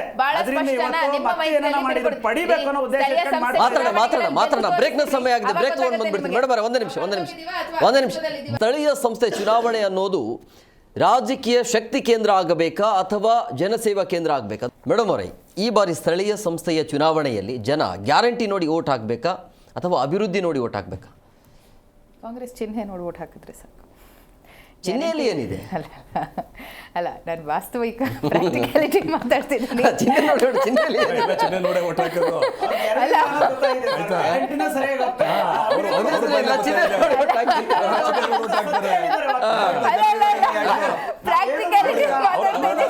ರಾಜ್ಯದ ವಕ್ತಾರ ಕಾಂಗ್ರೆಸ್ ಅವ್ರ ವಕ್ತಾರ ಚಿಹ್ನೆ ನೋಡಿ vote ಹಾಕಿದ್ರೆ ಸಾಕು ನಮ್ಗೆ. Correct. ಆಯ್ತಾ? ಅಲ್ಲ ಅಲ್ಲ ಇರ್ಲಿ ಗೋವಿಂದರಾಜ್ ಅವರೇ ಇರ್ಲಿ ಮನಸ್ಸಿನ ಮಾತು ಬಂತು. ಹೌದು, ಭರವಸೆ ಇಲ್ಲ ಅವರಿಗೆ. ಅರ್ಧ ಗಂಟೆ ಬಹಳ ಹೀಟೆಡ್ ಡಿಬೇಟ್ ನಡೀತಾ ಇತ್ತಲ್ಲ, ಈಗ ಸ್ವಲ್ಪ ಏನು ವಾತಾವರಣ ತಿಳಿಯಾಗ್ಲಿ ಅಂತ ನಾನು ಹೇಳಿದ್ದು. ಇರ್ಲಿ ಯಾವುದೇ ಒಂದು ವಿಚಾರಗಳು ಈಚೆ ಆಯ್ತು ಬಿಡಿ ಕನೆಕ್ಟಿವಿಟಿ ಸ್ಟಾರ್ಟ್ ಆದಾಗಲೇ ಖಂಡಿತವಾಗ್ಲೂ ಈ ರೀತಿಯ ಪದಗಳು ಈಚೆ ಬರೋದು ಖಂಡಿತ ಬಹಳ ಸ್ಪಷ್ಟ. ನಾನೇನು ಹೇಳಬೇಕಾಗಿಲ್ಲ, ಸ್ಟ್ಯಾಟಿಸ್ಟಿಕ್ಸ್ ಎಲ್ಲವನ್ನು ಹೇಳುತ್ತೆ. ಈ ಬಾರಿ 2-3 ಕ್ಷೇತ್ರಗಳಲ್ಲಿ ಇನ್ನೇನು ನಾವು 2024 ಯಾವ ರೀತಿ ಅಭಿವೃದ್ಧಿ ಲೋಕಸಭೆ ಚುನಾವಣೆಯಲ್ಲಿ ಯಾವ ರೀತಿಯಾಗಿ ವೋಟ್ ಶೇರ್ ಇನ್ಕ್ರೀಸ್ ಆಯಿತು, ಯಾವ ರೀತಿ ಗ್ಯಾರಂಟಿ ಪರಿಣಾಮಕಾರಿಯಾಗಿ ಕೆಲಸ ಮಾಡ್ತು, ಯಾವ ರೀತಿ ಸೋ ಕಾಲ್ಡ್ ಬಿಜೆಪಿಯಲ್ಲಿ ಇರುವಂತಹ ಘಟಾನುಘಟಿ ನಾಯಕರು ಅಂತ ಅನ್ನಿಸ್ಕೊಳ್ಳುವಂತಹ ಪ್ರಹ್ಲಾದ್ ಜೋಶಿ ಅವರಾಗಿರಬಹುದು, ಆ್ಯಂಡ್ ಚಿಕ್ಕಮಗಳೂರು ಬಿಟ್ಬಿಡಿ, ಏನೋ ಟಫ್ ಫೈಟ್ ಇರುವಂಥ ಒಂದು ಕ್ಷೇತ್ರ, ಕರಾವಳಿಯ ಕ್ಷೇತ್ರದಲ್ಲೂ ಕೂಡ ಎಲ್ಲೋ ತಾವು ನಡ್ಕೋಗ್ತೀವೇನೋ ಅನ್ನುವಂತಹ ಒಂದು ಪರಿಸ್ಥಿತಿಯನ್ನು ತಂದುಕೊಂಡಿದ್ದಂಥದ್ದಾಗಿರಬಹುದು, ಮತ್ತು ಉತ್ತರ ಕನ್ನಡ ಇವರ ಭದ್ರಕೋಟೆ ಅಂತ ಇವರು ಹೇಳ್ಕೊಳ್ಳುವಂತಹ ಕ್ಷೇತ್ರಗಳಲ್ಲೂ ಕೂಡ ಬಹಳ ಕಸಿಬಿಸಿಯಾಗಿ ಕೊನೆಗೆ ಅಳದು ತೂಗಿ ಗೆಲ್ಲುವಂತಹ, ಆ್ಯಂಡ್ ಇನ್ನು ಬೆಂಗಳೂರು ಸೆಂಟ್ರಲ್ಲು, ಬೆಂಗಳೂರಲ್ಲಿ ನಾವೇ ರಾಜರು ಅಂತ ಅನ್ಕೊಳ್ಳುವಂತಹ ಬೆಂಗಳೂರಿನ ಸಾಮ್ರಾಟ್ ಅಶೋಕ್ ಅಂತ ಕರೆಸ್ಕೊಳ್ಳುವಂತ ಅಂತ ನಾಯಕರನ್ನ ಇಟ್ಕೊಂಡಿರುವಂತಹ ಬಿಜೆಪಿಯವರು ಕೂಡ ಅಲ್ಲಾಡುವಂತಹ ಒಂದು ಕೆಲಸ 2024 ಲೋಕಸಭೆ ಚುನಾವಣೆಯಲ್ಲಿ ನಡೀತು. ಇದಕ್ಕೆ ಸ್ಪಷ್ಟವಾಗಿರುವಂತಹ ಕಾರಣ ನಾವು 2023ರಿಂದ 24 ತನಕ ಒಂದು ತೋರಿಸಿರುವಂತಹ ಒಂದು ಅಭಿವೃದ್ಧಿ ಕಾರ್ಯಗಳಾಗಿರಬಹುದು, ಮತ್ತು ಎಸ್ಪೆಷಲಿ ಗ್ಯಾರಂಟಿ ಆಗಿರಬಹುದು. ಗ್ಯಾರಂಟಿಗಳಿಂದ ಸ್ಥಳೀಯ ಸಂಸ್ಥೆಗಳಲ್ಲಿ ಸ್ಥಳೀಯವಾಗಿ ಆ ಹೆಣ್ಣು ಮಕ್ಕಳಿಗೆ ಆಗಿರುವಂತಹ ಒಂದು ಅನುಕೂಲ ಆಗಿರಬಹುದು, ಅಲ್ಲಿ ಅವರು ಇಷ್ಟು ವರ್ಷಗಳ ಕಾಲ ನೋಡದೇ ಇರುವಂತಹ ದೇವಸ್ಥಾನಗಳಾಗಿರಬಹುದು, ಮಠ ಮಂದಿರಗಳಾಗಿರಬಹುದು, ಪ್ರವಾಸೋದ್ಯಮ ಇನ್ಕ್ರೀಸ್ ಆಗಿದ್ದಾಗಿರಬಹುದು, ಎಲ್ಲ ಒಂದು ಕಾರಣಗಳಿಂದಲೂ ಕೂಡ 2024ರಲ್ಲಿ ಗ್ಯಾರಂಟಿ ಹೇಗೆ ಕೆಲಸ ಮಾಡ್ತು ಅನ್ನೋದನ್ನು ನಾವು ತೋರಿಸಿದ್ವಿ. ಈಗ ನಡೆಯುವಂಥ ಸ್ಥಳೀಯ ಸಂಸ್ಥೆ ಚುನಾವಣೆಗಳಲ್ಲಿ ನಾವು 2.5 ವರ್ಷಗಳ ಕಾಲ ರಾಜ್ಯದಲ್ಲಿ ಹೇಗೆ ಅಭಿವೃದ್ಧಿಯನ್ನು ಸಲ್ಲಿಸಿದ್ದೀವಿ ಅನ್ನುವಂಥದ್ದನ್ನು ಈ ಒಂದು ಚುನಾವಣೆಗಳಲ್ಲಿ ಗೆದ್ದು ನಾವು ತೋರಿಸ್ತೀವಿ. ದಿಸ್ ಇಸ್ ವೆರಿ ಕ್ಲಿಯರ್, ಇದು ಸ್ಪಷ್ಟ. ನೋಡಿ ಸರ್, ಕಾಂಗ್ರೆಸ್ ವಕ್ತಾರರಾದಂಥ ಸ್ವಾತಿ ಚಂದ್ರಶೇಖರ್ ಅವರು ಹೇಳಿಬಿಟ್ರು, ಏನಂತ ಆತ್ಮಸಾಕ್ಷಿ ಹೇಳಿದ್ರು, ಚಿಹ್ನೆ ನೋಡಿ ಓಟ್ ಹಾಕ್ತಾರೆ ಅಂತ. ಅಭಿವೃದ್ಧಿ ನೋಡಿ ಓಟ್ ಹಾಕಕ್ಕೆ ಈ ಬಾರಿ ಸಾಧ್ಯನೇ ಇಲ್ಲ. ಇವತ್ತು ಏನಾಗಿದೆ, ಆಯ್ತು ಒಂದು ನಿಮಿಷ ನಾನು ಮಾತಾಡ್ತೀನಿ please, I request not to interfere sir. ಈಗ ನಾನು ಹೇಳಿದ ಕಳೆದ ಬಾರಿಯಲ್ಲಿ ನಾವು ಎಲ್ಲ ಸ್ಥಳೀಯ ಸಂಸ್ಥೆ ಚುನಾವಣೆಗಳಲ್ಲಿ ಜಯಬೇರಿಯನ್ನು ಬಾರಿಸಿದ್ದೇವೆ. ನಮ್ಮ ಪಕ್ಷ ಈಗಲೂ ಅತ್ಯಂತ ಹೆಚ್ಚು, ಕಾಂಗ್ರೆಸ್ಗಿಂತ ಹೆಚ್ಚು ನಾವು ಈ ಸಲ ಹೆಚ್ಚಿನ ಸೀಟನ್ನು ತಗೋತೀವಿ. ಒಂದು ಕಳೆದ 5 ವರ್ಷಗಳಿಂದ ಸರ್ BJP ಸರ್ಕಾರ ಇತ್ತು, ಆಗಲೂ ತಾಲೂಕ್ ಪಂಚಾಯತ್ ಜಿಲ್ಲಾ ಪಂಚಾಯತ್ ಚುನಾವಣೆ ನಡೆದಿಲ್ಲ, ಗ್ರೇಟರ್ ಬೆಂಗಳೂರು ಚುನಾವಣೆ ನಡೆದಿಲ್ಲ, BBMP ನಡೆದಿಲ್ಲ, ಆಡಳಿತ ಯಂತ್ರ ಕುಸ್ತಿದೆ, ಅನುದಾನ. ಒಂದು ನಿಮಿಷ, ಅದಾದ್ಮೇಲೆ ನೀವಾರು ಮಾಡ್ಬೋದಿತ್ತು 2 ವರ್ಷ. ಅದಕ್ಕೆ ರಿಸರ್ವೇಶನ್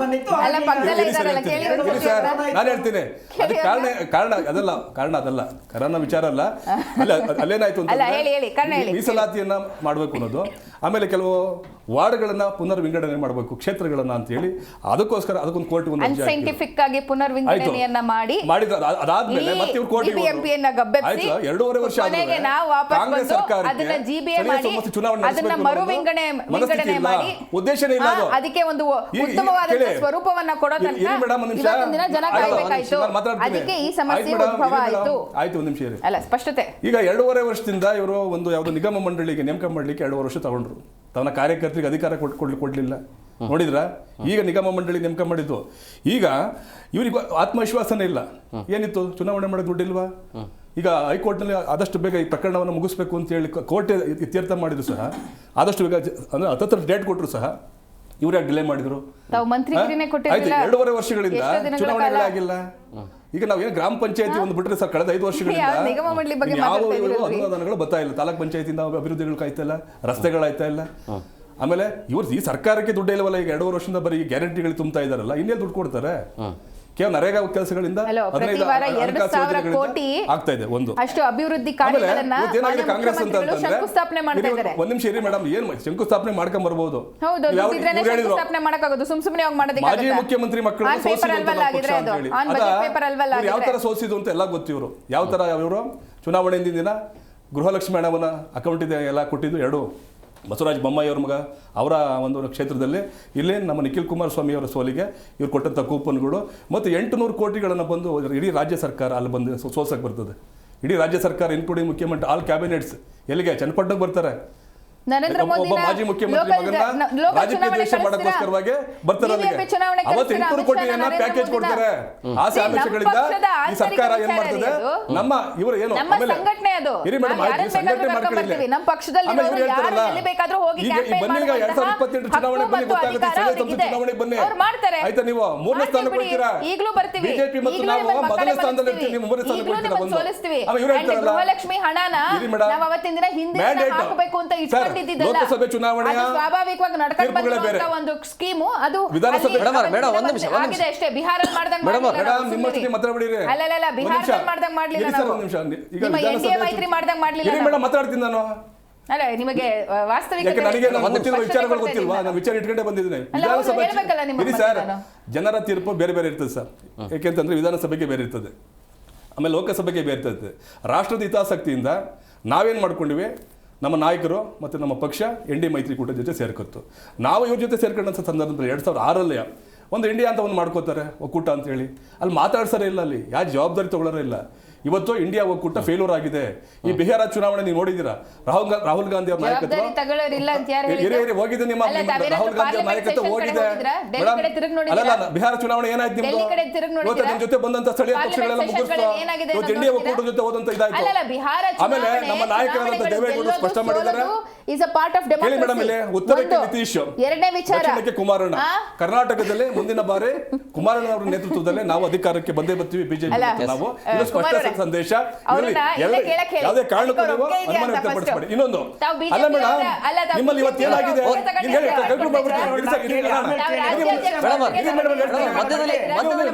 ಪ್ರವೇಶ ಮಾಡಬೇಡಿ ಒಪ್ಪಿಗೆ ತಗೊಂಡು ಸ್ಟೇಟ್ಮೆಂಟ್ ಕೊಡ್ತಾ ಇರಿ ಮೇಡಮ್. ಒಂದು ನಿಮಿಷ ಮಾತಾಡ್ತೀವಿ ಈಗ ಹೇಳ್ತೀವಿ ರೀ. ನೋಡಿ ಸರ್, ಇವ್ರಿಗೀಗ ಏನಾಗಿದೆ, ಅಧಿಕಾರದ ಹಸ್ತಾಂತರದ ವಿಚಾರದಲ್ಲಿ ಭ್ರಮ ನಿರಸನಗೊಂಡಿದ್ದಾರೆ. ಆ DK ಶಿವಕುಮಾರ್ 45 ವರ್ಷದಿಂದ ಪಾರ್ಟಿ ಕಟ್ಟಿದ್ದಾರೆ, ಒಂದು ಸಮುದಾಯದ ಪ್ರಬಲ ಸಮುದಾಯ ನಾಯಕನಾಗಿ ಬೆಳೆದಿದ್ದಾರೆ, ಕಸ ಗುಡಿಸಿದ್ದೀನಿ ನಿಂತಾರೆ, ಆಯ್ತಾ, ಬಾವುಟ ಕಟ್ಟಿದ್ದೀನಿ, ಫ್ಲೆಕ್ಸ್ ಕಟ್ಟಿದ್ದೀನಿ, ಬ್ಯಾನರ್ ಕಟ್ಟಿದ್ದೀನಿ ಅಂತ ಹೇಳ್ಬಿಟ್ಟು ಹೋಗಿ ನೆನ್ನೆ ಹೈಕಮಾಂಡ್ ವಿರುದ್ಧ ಹೇಳಿದ್ದಾರೆ. ಹೈಕಮಾಂಡ್ ಅಸಹಾಯಕ ಪರಿಸ್ಥಿತಿ ಇದೆ. ನಿಮ್ದೊಂದು ದುರ್ಬಲವಾದ ಹೈಕಮಾಂಡ್, ನಿಮ್ಮ ಕಾಂಗ್ರೆಸ್ನ ಹುಡುಕಂತ ಪರಿಸ್ಥಿತಿ ಬಂದಿದೆ. ಈ ಸಂದರ್ಭದಲ್ಲಿ ನೀವು ಅಧಿಕಾರ ಹಸ್ತಾಂತರವನ್ನು ಮಾಡದಲ್ಲೇ ಜನರನ್ನ ದಿಕ್ ತಪ್ಪಿಸ್ಕೊಂಡು ಇವತ್ತು ಒಂದಲ್ಲ ಒಂದು ಕಾರಣಗಳು ಹೇಳ್ಕೊಂಡು ಜನರನ್ನ ಡಿವೈಡ್ ಮಾಡ್ತಾ ಇದ್ದಾರೆ. ನಮ್ಮ ವಿಚಾರ ಆಗ್ಬೇಕು. ಬಿಜೆಪಿ ನಾವು ಎಲ್ಲೂ ಹೇಳ್ಕೊಂಡಿಲ್ಲ, ನಮ್ಮ ಮೈತ್ರಿ ಮುರಿದೋಗಿದೆ ಅಂತ ಹೇಳಿದೀವ, ಯಾವ ಸಂದರ್ಭದಲ್ಲಿ ಹೇಳಿಲ್ಲ. ನಮ್ಮ ನಿಲುವನ್ನು ಸ್ಪಷ್ಟಪಡಿಸಿದ್ದಾರೆ. ನೀವ್ ಯಾಕೆ ಹೇಳ್ತಿದ್ದೀರಿ? ನನಗೆ ಅರ್ಥ ಆಗ್ತಿಲ್ಲ. ಅಧಿಕಾರ ಹಸ್ತಾಂತರ ಆಗ್ಬೇಕು ಅಂತ ಇಲ್ಲ ನೋಡಿ ಸರ್,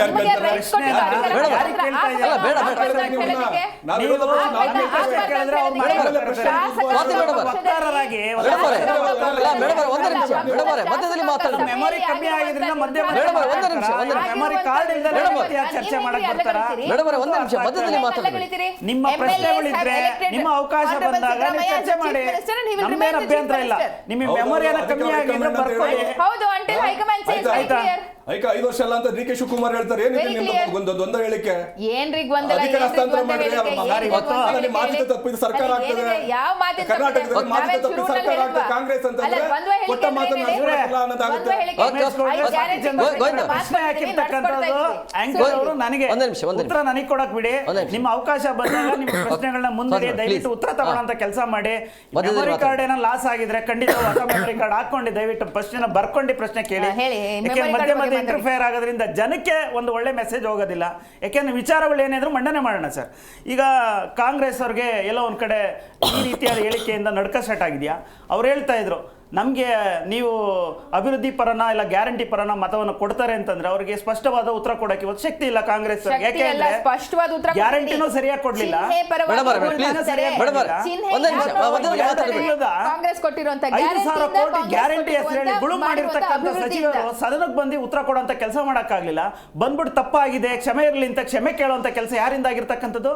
ಇದೇ ಮಹಿಳಾ ಸಚಿವರಿಂದ. ಇವತ್ತು ರಾಜ್ಯದಲ್ಲಿ ಅಂಗನವಾಡಿ ಕಾರ್ಯಕರ್ತರಿಗೆ, ಆಶಾ ಕಾರ್ಯಕರ್ತರಿಗೆ ನಾವು ಅಧಿಕಾರಕ್ಕೆ ಬಂದ್ರೆ 15,000 ರೂಪಾಯಿ ಸಂಬಳವನ್ನ ಜಾಸ್ತಿ ಮಾಡ್ತೀವಿ ಅಂತ ಚುನಾವಣೆಗಳಲ್ಲಿ ಏನ್ ಮಾಡ್ತೀರಿ ಹೇಳಿ ಆಯ್ತಾ? ಗೋವಿಂದರಾಜ್ ಅವರೇ? ಹೌದು, ಇದು ಅದಕ್ಕೆ ಬರ್ತಾ ಇರ್ತಕ್ಕಂಥದ್ದು. ಹೇಳಿ, ಏನ್ ಮಾಡ್ತೀರಿ? ಇವತ್ತು ಸ್ಥಳೀಯ ಸಂಸ್ಥೆ ಈ ರೀತಿಯ ಚುನಾವಣೆಗಳಲ್ಲಿ ಏನ್ ಕೆಲಸಗಳನ್ನ ಮಾಡ್ತೀರಿ? ಇಲ್ಲಿವರೆಗೂ ಅವ್ರ ಕೈಲಿ ಮಾಡಕ್ಕಾಗಿಲ್ಲ ಹೇಗ್ ಸರ್. ಗೆಲ್ತೀರಿ? ಏನ್ ಜನ strategy ಇವತ್ತು ಏನು? ಕಾಂಗ್ರೆಸ್ ನ ತಿರಸ್ಕಾರ ಮಾಡ್ತಾ ಇದ್ರೆ JDS ಆಲ್ರೆಡಿ ಕೈ ಏನು ಬಿಟ್ಬಿಟ್ಟಿದ್ದಾರೆ. ಇಂಡಿಯಾ ಒಕ್ಕೂಟ ಅಂತ ಏನು ಇಡೀ JDS ದೇಶದಲ್ಲಿ ಮಾಡ್ಕೊಂಡಿದ್ರಲ್ಲ, ಹೊರಗಡೆ ಇಂಡಿಯಾ ಬಂದು ಒಕ್ಕೂಟ ಆಗ್ಬಿಟ್ಟು ಛಿದ್ರ ಆಗ್ಬಿಟ್ಟೈತಿ ಇವತ್ತು. ಇವತ್ತು ಅವ್ರದೇ ನಾಯಕರು ಇರ್ತಕ್ಕಂಥ ಒಂದ್ ನಿಮಿಷ ಸರ್, ದಯವಿಟ್ಟು ಅರ್ಥ ಮಾಡ್ಕೊಳ್ಳಿ.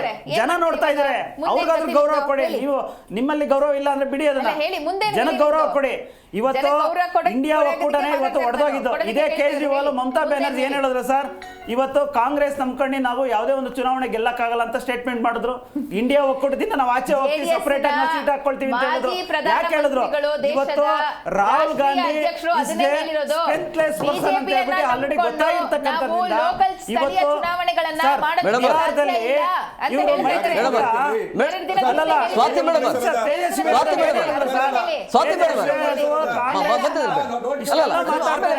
ತೇಜಸ್ವಿ ಯಾದವ್ ಬಿಹಾರ್ ಚುನಾವಣೆಯಲ್ಲಿ ಲೆಕ್ಕಕ್ಕೆ ತಗೊಳ್ಳಿಲ್ಲ ಕಾಂಗ್ರೆಸ್ ಟಿಕೆಟ್ ನ ಘೋಷಣೆ ಮಾಡ್ಕೊಂಡ್ರು. ಇವತ್ತು ಮೈತ್ರಿ ವಿಚಾರವಾಗಿ ಇಲ್ಲಿ ಚರ್ಚೆ ಮಾಡ್ತಾ ಇದ್ದಾರೆ. ಇವರೇ ಪಕ್ಷ ಇರ್ತಕ್ಕಂಥ ಸಿದ್ದರಾಮಯ್ಯ ಮತ್ತು ಡಿ.ಕೆ. ಶಿವಕುಮಾರ್ ಮಧ್ಯದಲ್ಲಿ ಇವತ್ತು ಬೆಂಕಿ ಬಿದ್ದಿದೆ. ಆ ಬೆಂಕಿನ ಆರ್ಸಕ್ಕೆ ಹೈಕಮಾಂಡ್ಗೆ ಆಗ್ತಾ ಇಲ್ಲ. ಯಾಕೆಂದ್ರೆ ಕೇಪಬಿಲಿಟೀಸ್ ಬಗ್ಗೆ ಅವ್ರದೇ ನಾಯಕರಂತ ರಾಹುಲ್ ಗಾಂಧಿ ಬಗ್ಗೆ ರಾಬರ್ಟ್ ವಾದ್ರಾ ಹೇಳ್ತಾರೆ. ಮುಂದಿನ ದಿನದಲ್ಲಿ ಪ್ರಿಯಾಂಕ್ ಖರ್ಗೆ ಕಾಂಗ್ರೆಸ್ಸಿನ ಜವಾಬ್ದಾರಿ ಹೊತ್ಕೊಬೇಕು, ಪ್ರಧಾನಮಂತ್ರಿಯಾಗಿ ಅಭ್ಯರ್ಥಿ ಘೋಷಣೆ ಮಾಡಬೇಕು ಅಂತಾರೆ. ಯಾಕೆಂದ್ರೆ ಇವತ್ತು ಕಾಂಗ್ರೆಸ್ಸಿನ ಪರಿಸ್ಥಿತಿ ಹೀನಾಯ ಸ್ಥಿತಿಗೆ ತಲುಪಿದೆ. ಅದರಿಂದ ಇವ್ರಿಗೆ ಅನಿಸ್ತಾ ಇದೆ. ಹೇಳಿ, ನಿಮ್ ಪ್ರಶ್ನೆ ಹೇಳ್ಬಿಡಿ ಮೇಡಮ್. ಅಲ್ಲ, ನೀವು ಟಾಪಿಕ್ ಡಿವೇಟ್ ಮಾಡಿದ್ರೆ ನೀವು ಆಮೇಲೆ ಮಾಡಿ. ಮೆಮೊರಿ ಲಾಸ್ ಇರ್ಬೇಕು, ಅದಕ್ಕೆ ನೀವು ಮೆಮೊರಿನ ಇಟ್ಕೊಳ್ಳಿ, ತಗೊಂಡು ಬರ್ದ್ಬಿಟ್ಟು ನೀವು ಉತ್ತರವನ್ನು ಕೊಡುವಂತ ಕಾಂಗ್ರೆಸ್ ಸರ್ಕಾರ ಈ ರೀತಿ ಚರ್ಚೆ ಮಾಡೋದ್ರಿಂದ ಜನಕ್ಕೆ ಉಪಯೋಗ ಇಲ್ಲ, ನಿಮ್ಗೆ ಉಪಯೋಗ ಇಲ್ಲ. ಅರ್ಥ ಆಗ್ಬೇಕು. ಬರ್ಕೊಳ್ಳಿ, ನಿಮ್ಮ ಏನಾರ ಕ್ವಶನ್ ಇದ್ರೆ ನಮ್ಗೆ ಆಮೇಲೆ ಉತ್ತರ ಕೊಡುವಂತ ಮಾಡಿ. ನೀವು ಯಾಕೆ ಮಧ್ಯದಲ್ಲಿ ಒಂದು ಡಿಬೇಟ್ ಆಗಬೇಕು ಅನ್ನೋ ವಿಚಾರ ಇಟ್ಕೊಂಡೆ ನಾವು ಬರ್ತಕ್ಕಂಥದ್ದಿಲ್ಲ.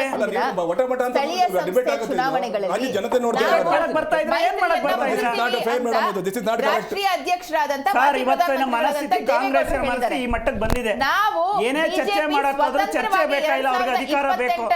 ಅಧಿಕಾರದಲ್ಲಿ ಜನ ಸಾಯ್ತಾ ಇದ್ರು ತಲೆ ಕೆಡ್ಸ್ಕೊಂತಲ್ಲ, ರೈತರು ಸಾಯ್ತಾ ಇದ್ರು ತಲೆ ಕೆಡ್ಸ್ಕೊಂತಲ್ಲ. ಇವತ್ತು ಹಾಸ್ಟೆಲ್ ಬಗ್ಗೆ ಯಾವ್ದೋ ಒಂದು ಫೆಸಿಲಿಟಿ ಸಿಗ್ತಾ ಇಲ್ಲ ಅಂತ ವಿದ್ಯಾರ್ಥಿಗಳು ಕೂಗಾಡಿದ್ರು ತಲೆ ಕೆಡ್ಸ್ಕೊಂತಾರೆ. ಅಂದ್ರೆ ಅವ್ರಿಗೆ ಈ ರಾಜ್ಯದ ಸಮಸ್ಯೆಗಳ ಬಗ್ಗೆ ಮಾತಾಡೋಂತ ಶಕ್ತಿಯನ್ನು ಏನೋ ಅರ್ಥ ಆಗಲ್ಲ. ಆಯ್ತು ಸರ್, ಅವ್ರಿಗೆ ಎಲ್ಲವನ್ನ ಪ್ರಶ್ನೆ ಅಲ್ಲಿ ಕೇಳಿ ನಾವು ಉತ್ತರ ಕೊಡುವಂತ ಕೆಲಸ ನಾವು ಮಾಡೇ ಮಾಡ್ತೀವಿ. ಯಾಕೆಂದ್ರೆ ಜನ ನೋಡ್ತಾ ಇರ್ತಾರೆ. ನಾವು ಯಾರಿಗೆ ಎದುರಿಲ್ಲ ಅಂದ್ರೆ ಸಮಾಜಕ್ಕೆ ಮತದಾರರಿಗೆ ಎದುರುವಂತ ಕೆಲಸ ನಮ್ಗಿದೆ ಸರ್. ನಾವು ತಲೆ ಬಾಗ್ಲೇಬೇಕು. ಈ ರೀತಿ ಚರ್ಚೆಗಳು ಮಾಡೋದ್ರಿಂದ ಜನಕ್ಕೆ ಉತ್ತರ ಕೊಡಕ್ಕಾಗಲ್ಲ ನಾವು. ಪ್ರಶ್ನೆ ಏನಿದ್ರೆ ನಾವು ಉತ್ತರ ಕೊಡ್ತೀವಿ. ಅದು ಕೇಳಿದಾರೆ ಉತ್ತರ ಕೊಡ್ತಾ ಅಲ್ಲ, ಈ ವಿಷಯದ ಬಗ್ಗೆ ನಾವು ಚರ್ಚೆ ಮಾಡೋಣ. ಎಲ್ಲೆಲ್ಲಿ ಹೋಗ್ಬೇಡಿ. ಈಗ ಚರ್ಚೆ ಆಗ್ತಾ ಇರೋದೇನು ಮೈತ್ರಿ ಚುನಾವಣೆ ಇರೋದು ಸರ್. ಮೈತ್ರಿ ಇಂಡಿಯಾ ಒಕ್ಕೂಟದ್ದು ಮೈತ್ರಿನೇ, ಅದ್ರ ವಿಚಾರನು ಚರ್ಚೆ ಮಾಡ್ತೀವಿ ಅಂದಾಗ ಅವ್ರಿಗೆ ಉತ್ತರ ಕೊಡೋದಾದ್ರೆ ಆಮೇಲೆ ಕೊಡ್ಲಿ. ಏನಾಗಿದೆ ಇಂಡಿಯಾ ಮೈತ್ರಿಕೂಟ ಇವತ್ತು? ಮೈತ್ರಿಕೂಟ ಚೆನ್ನಾಗೇ ಇದೆ. ಏನಾಗಿದೆ ಬಿಹಾರದಲ್ಲಿ ಅಭ್ಯರ್ಥಿಗಳು? ನಾನು ಹೇಳ್ತಾರ ಅದಕ್ಕೆ ಹೋಗ್ಬೇಡಿ, ಇಲ್ಲಿ ಸ್ಥಳೀಯವಾಗಿ ಇವರು ಸ್ಥಳೀಯವಾಗಿ ಚರ್ಚೆ ಮಾಡಿದ್ರೆ ಸಿದ್ದರಾಮಯ್ಯ ಮೋದಿ ಅವ್ರನ್ನ ತರ್ತಾರೆ. ನಮ್ಗೆ ಏನನ್ನು ಕೊಡ್ತಾ ಇಲ್ಲ ಅಂತ ಹೇಳ್ಬಿಟ್ಟು ಸುಮ್ಮನೆ ಉಡಾಫೆ ಉತ್ತರಗಳನ್ನ ಕೊಡ್ತಾರೆ. ಇವತ್ತು ದೇಶದ ಬಗ್ಗೆ ರಾಹುಲ್ ಗಾಂಧಿ ಬಗ್ಗೆ ಕೆಪಾಸಿಟಿ ಇಲ್ಲದ ಒಬ್ಬ ಹೈಕಮಾಂಡ್ ಬಗ್ಗೆ ಮಾತಾಡಕ್ ಹೋದ್ರೆ ಇವ್ರಿಗೆ ಬೇಜಾರಾಗುತ್ತೆ. ಏನ್ ಹೇಳ್ತೀರಾ ಇದಕ್ಕೆ? ನಿಮ್ಮ ಪ್ರಶ್ನೆ ನಾನು ಕೇಳ್ತೀನಿ. ಒಂದೇ ನಿಮಿಷ. ಗೋವಿಂದರಾಜ್ ಅವರು, ಈಗ ಸ್ಥಳೀಯವಾಗಿ ಅಂತ ಬಂದಾಗ ಸಹಜವಾಗಿ ಆಡಳಿತ ಪಕ್ಷ ಕಾಂಗ್ರೆಸ್ ಅಲ್ಲಿ ಇರೋದು ರಾಜ್ಯದಲ್ಲಿ, ಸಹಜವಾಗಿ ಅವರಿಗೆ ಪ್ಲಸ್ ಪಾಯಿಂಟ್ ಆಗಬಹುದು ಆಡಳಿತ ಪಕ್ಷಕ್ಕೆ. ಸೊ ನಿಮ್ಮ ಪ್ಲಾನಿಂಗ್ ಏನಿರುತ್ತೆ ಅಂದ್ರೆ ನೀವು ಯಾವ ಉದ್ದೇಶವನ್ನು ಇಟ್ಕೊಂಡು ಸ್ಥಳೀಯವಾಗಿ ಚುನಾವಣೆ ಎದುರಿಸ್ತೀರಿ? ಮೈತ್ರಿಯನ್ನ ಬಿಟ್ಟು ಹೋಗ್ತಾ ಇದ್ರಿ, ಸೊ ಹಂಗಾಗಿ ನಿಮ್ಮ ಪ್ಲಾನಿಂಗ್, ನಿಮ್ಮ ಸ್ಟ್ರಾಟಜಿ ಏನು ಉದ್ದೇಶ? ನೋಡಿ ಸರ್, ಮೈತ್ರಿನ ಬಿಟ್ಟು ಹೋಗ್ತೀನಿ ಅಂತ ಹೇಳ್ಬಿಟ್ಟು ಸನ್ಮಾನ್ಯ ದೇವೇಗೌಡರೇನು ಹೇಳಿರ್ತಕ್ಕಂಥದ್ದಲ್ಲ. ನಾವು ಕೇಂದ್ರದ ನಾಯಕರ ಜೊತೆ ನಾವು ಮಾತಾಡ್ಬಿಟ್ಟು ಚರ್ಚೆ ಮಾಡ್ತೀನಿ ಅಂತ ಹೇಳಿದ್ದಾರೆ ಅವರು. ಅವರು ಈಗ ಸಹಜವಾಗಿ ಒಂದು ಸ್ಥಳೀಯ ಮಟ್ಟದ ಸ್ಥಳೀಯ ಚುನಾವಣೆ ಆಗಿರ್ತವೆ ಅಂದರೆ ವ್ಯಕ್ತಿ ಆಧಾರಿತ ಚುನಾವಣೆಗಳು ಆಗ್ತವೆ ಸರ್. ಯಾಕೆಂದರೆ ಅಲ್ಲಿ ಯಾರು ನಮಗೋಸ್ಕರ ಕೆಲಸ ಮಾಡ್ತಾರೆ, ದಿನ ಬೆಳಗಾದ್ರೆ ನಮಗೆ ಸಿಗುವಂಥ ವ್ಯಕ್ತಿ ಯಾರು, ಆ ರೀತಿಯಾದ ಆಯ್ಕೆ ಮಾಡುವಂಥ ಮತದಾರರಿಗೆ ಆ ಒಂದು ಅವಕಾಶ ಇರೋದ್ರಿಂದ ಸಹಜವಾಗಿ ಆ ಸ್ಥಳೀಯ ಸಮಸ್ಯೆ ಅಂದರೆ ಖಂಡಿತವಾಗ್ಲೂ ಸ್ಥಳೀಯಲ್ಲಿರ್ತಕ್ಕಂಥ ನಾಯಕತ್ವದ ಬಗ್ಗೆ ಜನರು ಎಲ್ಲ ಒಂದು ಕಡೆ ಆಯ್ಕೆ ಮಾಡ್ಕೊಬೇಕು ಅಂತ ಹೇಳ್ಬಿಟ್ಟು ಒಂದು ಅಭಿಪ್ರಾಯಗಳು ಇರ್ತವೆ. ಅದೇ ರೀತಿ ನೀವು ವಿಧಾನಸಭೆ ಬಂದಾಗ ರಾಜ್ಯದ ಸಮಸ್ಯೆ ಬಗ್ಗೆ ಯಾರು ಒತ್ತು ಕೊಟ್ಟು ಕೆಲಸ ಮಾಡ್ತಾರೆ, ರಾಜ್ಯದ ಜನರ ಪರವಾಗಿ ಯಾರು ಯೋಚನೆ ಮಾಡ್ತಾರೆ, ಒಂದು ದೂರದೃಷ್ಟಿಯ ಕಲ್ಪನೆ ಇಟ್ಕೊಂಡು ಓಟ್ ಹಾಕಂಥದ್ದು. ಇನ್ನು ಇಡೀ ದೇಶದ ಚುನಾವಣೆ ಬಂದಾಗ ಯಾರೂ ಕೂಡ ಮತದಾರರು ಪಕ್ಷವನ್ನು ನೋಡಿ ಓಟ್ ಹಾಕಲ್ಲ. ಯಾಕೆಂದರೆ ದೇಶ ಚೆನ್ನಾಗಿರಬೇಕು ಅಂದಾಗ ಯಾವ ಪಕ್ಷಕ್ಕೆ ನಾವು ಮತವನ್ನು ಕೊಟ್ಟರೆ ಒಳ್ಳೆಯದು ಅಂತ ಹೇಳ್ಬಿಟ್ಟು ತೀರ್ಮಾನ ಮಾಡುವಂಥ ಇವತ್ತು ನಿರ್ಮಾಣ ಇರ್ತಕ್ಕಂಥ ಇಡೀ ದೇಶದಲ್ಲಿ ಇರ್ತಕ್ಕಂಥ ವಾತಾವರಣ. ಅದೇ ರೀತಿ ಇವತ್ತು ನೋಡಿ ಸರ್, ಇವತ್ತು ಏನು JDSನವ್ರ ಅಭಿಪ್ರಾಯ ವ್ಯಕ್ತಪಡಿಸಿದ್ದಾರೆ, ಸಹಜವಾಗಿ ಅವ್ರು ಆಗ್ತಾರೆ ಅಂತ ಹೇಳ್ಬಿಟ್ಟು ಏನು ಹೈಕಮಾಂಡ್ ಜೊತೆ ಚರ್ಚೆ ಮಾಡಿ ಮುಂದುವರಿಯೋದಾದರೆ ಅವರು ವಿಚಾರಕ್ಕೆ ಬಿಟ್ಟಂತಕ್ಕದ್ದು. ಯಾಕೆಂದರೆ ಈಗ ಎಲ್ಲ ಒಂದು ಕಡೆ ಸ್ಥಳೀಯವಾಗಿ ಪಕ್ಷವನ್ನು ಗಟ್ಟಿಗೆ ಮಾಡಬೇಕು, ಸನ್ನದ್ಧ ಮಾಡಬೇಕು ಅಂತ ಅವರು ಹೇಗಿರ್ತಾರೆ, ಅದೇ ರೀತಿ ಭಾರತೀಯ ಜನತಾ ಪಾರ್ಟಿಯ ಕಾರ್ಯಕರ್ತರಿರ್ಬೋದು, ನಮ್ಮ ಕಾರ್ಯಕರ್ತರು ಸನ್ನದ್ಧ ಮಾಡಬೇಕು, ನಮ್ಮ ಪಕ್ಷವನ್ನು ಬೆಳೆಸ್ಕೊಬೇಕು ಅನ್ನೋ ನಮಗೂ ಕೂಡ ಅದು ಇದ್ದೇ ಇರುತ್ತೆ. ಸಹಜವಾಗಿ ಈಗ ಹೇಗೆ ಅನ್ನೋದನ್ನ ಮುಂದಿನ ದಿನದಲ್ಲಿ ತಿಳಿಸುವಂಥ ಕೆಲಸ ಖಂಡಿತ ಮಾಡೇ ಮಾಡ್ತೀವಿ. ಇದನ್ನು ಜೊತೆಗೆ ಹೋಗ್ಬೇಕಾ ಜೊತೆಗೆ ಹೋಗ್ಬಾರ್ದ ನಮ್ಮ ಹೈಕಮಾಂಡ್ ತೀರ್ಮಾನಕ್ಕೆ ಬಿಟ್ಟಿರ್ತೀವಿ. ಅದಾದ ನಂತರ ಕೊಡುವಂಥ ವಿಚಾರದ ಮೇಲೆ ನಾವು ಮುಂದಿನ ಚುನಾವಣೆಗಳನ್ನ ಎದುರಿಸುವಂಥ ಕೆಲಸ ಮಾಡ್ತೀವಿ. ಹಂಗಂತ ಹೇಳ್ಬಿಟ್ಟು ಚುನಾವಣೆ ಸರ್, ಇವತ್ತು ದೇಶದಲ್ಲಿ ಬಿಜೆಪಿ ಹುಟ್ಟಿದ್ದು 1980ರಲ್ಲಿ ನಾವು ಅಲ್ಲ ಪಕ್ಷ ಹುಟ್ಟಿದಾಗ ಗೆದ್ದಿದ್ದು ಇಡೀ ದೇಶದಲ್ಲಿ 2 ಸೀಟು ಸರ್.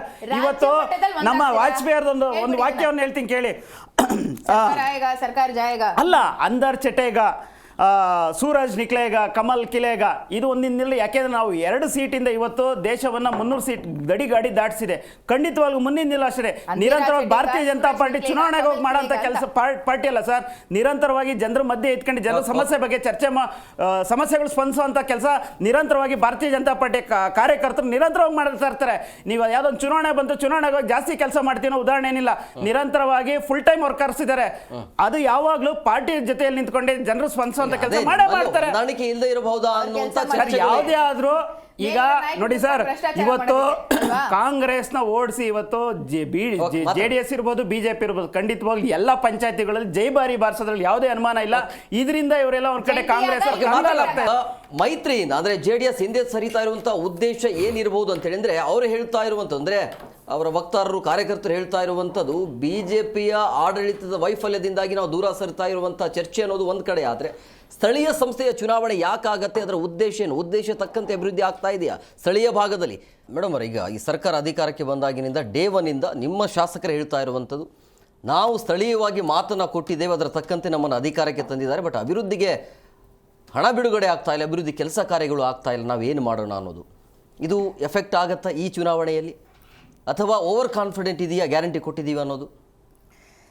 ಈ ಬಾರಿ ನಡೆದಂತಹ ಸಚಿವ ಸಂಪುಟ ಸಭೆಯಲ್ಲ, ಅದಕ್ಕಿಂತ ಹಿಂದೆ ನಡೆದಂತಹ ಸಚಿವ ಸಂಪುಟ ಸಭೆಯಲ್ಲಿ ಪ್ಲಸ್ ಶಾಸಕಾಂಗ ಪಕ್ಷದ ಸಭೆಯಲ್ಲಿ ನಾನು ಮಾತಾಡ್ತಾ ಇರುವಂಥದ್ದು ಸೆಷನ್ಗಿಂತ ಮುಂಚೆ, ಚಳಿಗಾಲದ ಅಧಿವೇಶನ ನಡೆಯುವುದಕ್ಕಿಂತ ಮುಂಚೆ ನಡೆದಂಥ ಸಭೆಯಲ್ಲಿ ಭಾಳ ಸ್ಪಷ್ಟವಾಗಿ ಮಾನ್ಯ ಮುಖ್ಯಮಂತ್ರಿಗಳು ಎಲ್ಲ ಪಕ್ಷದ ಶಾಸಕರಿಗೂ ಕೂಡ 50 ಕೋಟಿಯನ್ನು ಅನುದಾನವಾಗಿ ಬಿಡುಗಡೆ ಮಾಡ್ತಾ ಇದೀವಿ ಅನ್ನುವಂತಹ ಒಂದು ಸ್ಪಷ್ಟತೆಯನ್ನ ಕೊಟ್ಟರು. ಮತ್ತು ಅದನ್ನ ಬಿಡುಗಡೆ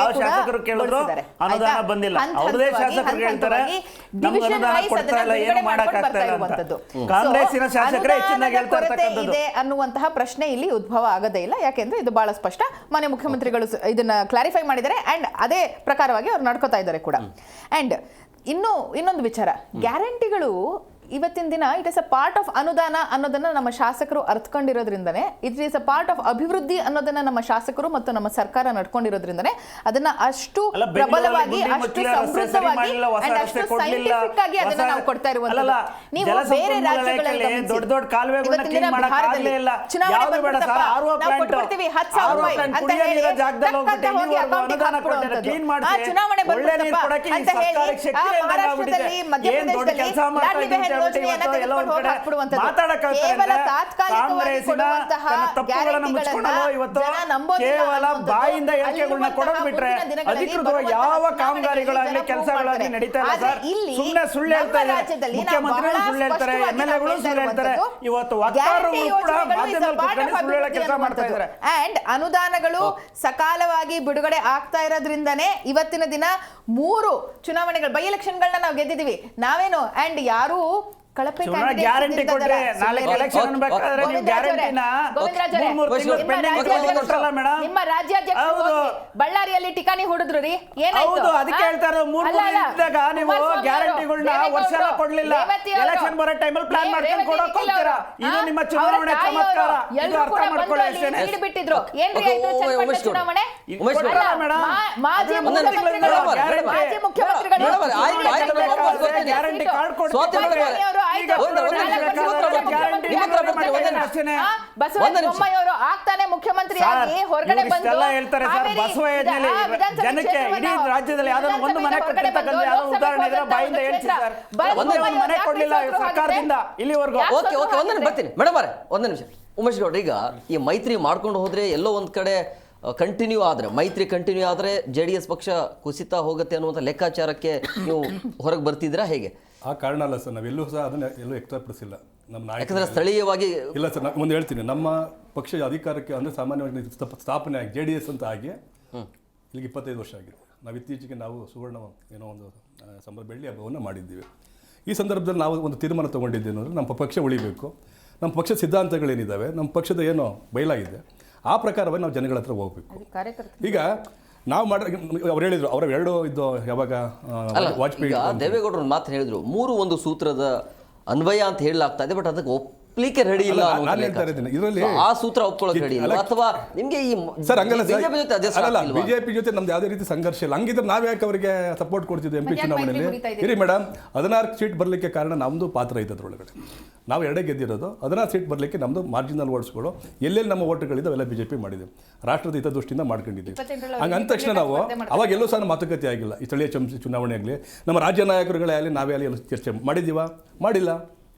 ಈಗ ವಿಜಯೇಂದ್ರ ಅವರವರು ಈ ರಾಜ್ಯದ ಅಧ್ಯಕ್ಷರಾಗಿ ಈ ಒಂದು ಹೇಳಿಕೆಯನ್ನು ಕೊಡಬೇಕಾದ್ರೆ 130ರಿಂದ 140 ಸ್ವತಂತ್ರವಾಗಿ ಬರ್ತದೆ ಅಂತ ಯಾವ ಆತ್ಮವಿಶ್ವಾಸದಿಂದ ಹೇಳಿದ್ರು? ಇದನ್ನ ಚರ್ಚೆ ಮಾಡಿದ್ರೆ ಅವರೇನು ಚರ್ಚೆ ಮಾಡಿದ್ರೆ ನಮ್ಮ ಜೊತೆ ಚರ್ಚೆ ಮಾಡಿ ಇಲ್ವಲ್ಲ?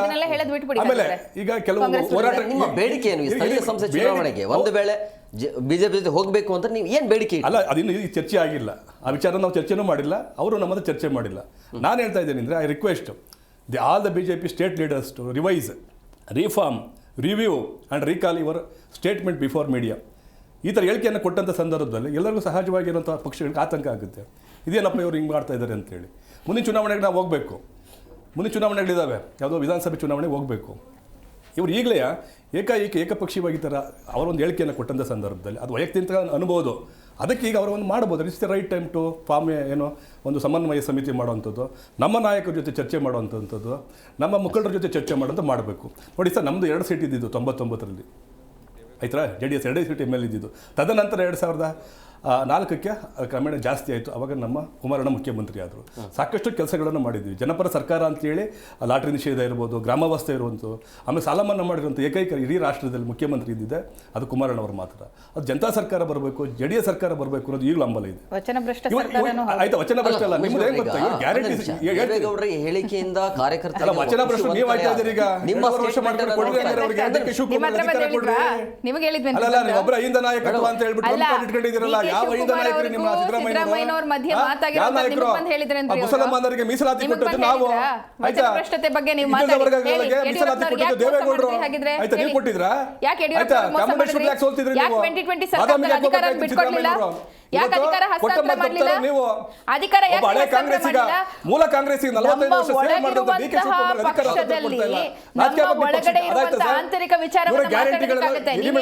ಒಂದ್ ನಿಮಿಷ ರೀ ಮೇಡಮ್, ಅದು ಆಚೆ ಕಡೆ ಮಾತಾಡೋದು. ವಚನ ಭ್ರಷ್ಟತೆ ಅಲ್ಲ, ನೀವು ಕರೆಕ್ಟ್ ಆಗಿದೆ. ವಚನ ಭ್ರಷ್ಟ ಅಲ್ಲ, ಒಂದ್ ನಿಮಿಷ. ಸಾಲ ಮನ್ನಾದ ಬಗ್ಗೆ ಮಾತಾಡುವಂತಹ ಬಹಳ ದಾಷ್ಟ್ಯದಿಂದ ಮತ್ತು ದಾಟಿಯಿಂದ ಈ ಗ್ಯಾರಂಟಿಗಳಿಂದ ಸರ್ಕಾರ ತಾವು ಸರ್ಕಾರಿ ನೌಕರಿ ದುಡ್ಡಿಲ್ಲ. ಹೇಳಿ ನಮ್ಮ ಸ್ನೇಹಿತರು ಸರ್ 50 ಕೋಟಿ ಅಲ್ಲ ಸರ್ 5 ಲಕ್ಷ ಬರ್ತಾ ಇಲ್ಲ ಅಂತ ಸಚಿವರನ್ನ ಹೊರತುಪಡಿಸಿರಿ ಸರ್. ಈ ಸರ್ಕಾರದಲ್ಲಿ ಒಬ್ಬ MLA ದುಡ್ಡು ಕೊಟ್ಟಿಲ್ಲ. ಅವ್ರದ್ದು MLA ಹೇಳಿದ್ದಾರೆ, ಅವ್ರದ್ದು MLA ಹೇಳಿದ್ದಾರೆ ನಮ್ಗೆ ಅಭಿವೃದ್ಧಿ ಮಾಡಿಕೊಡಿ ಅಂತ.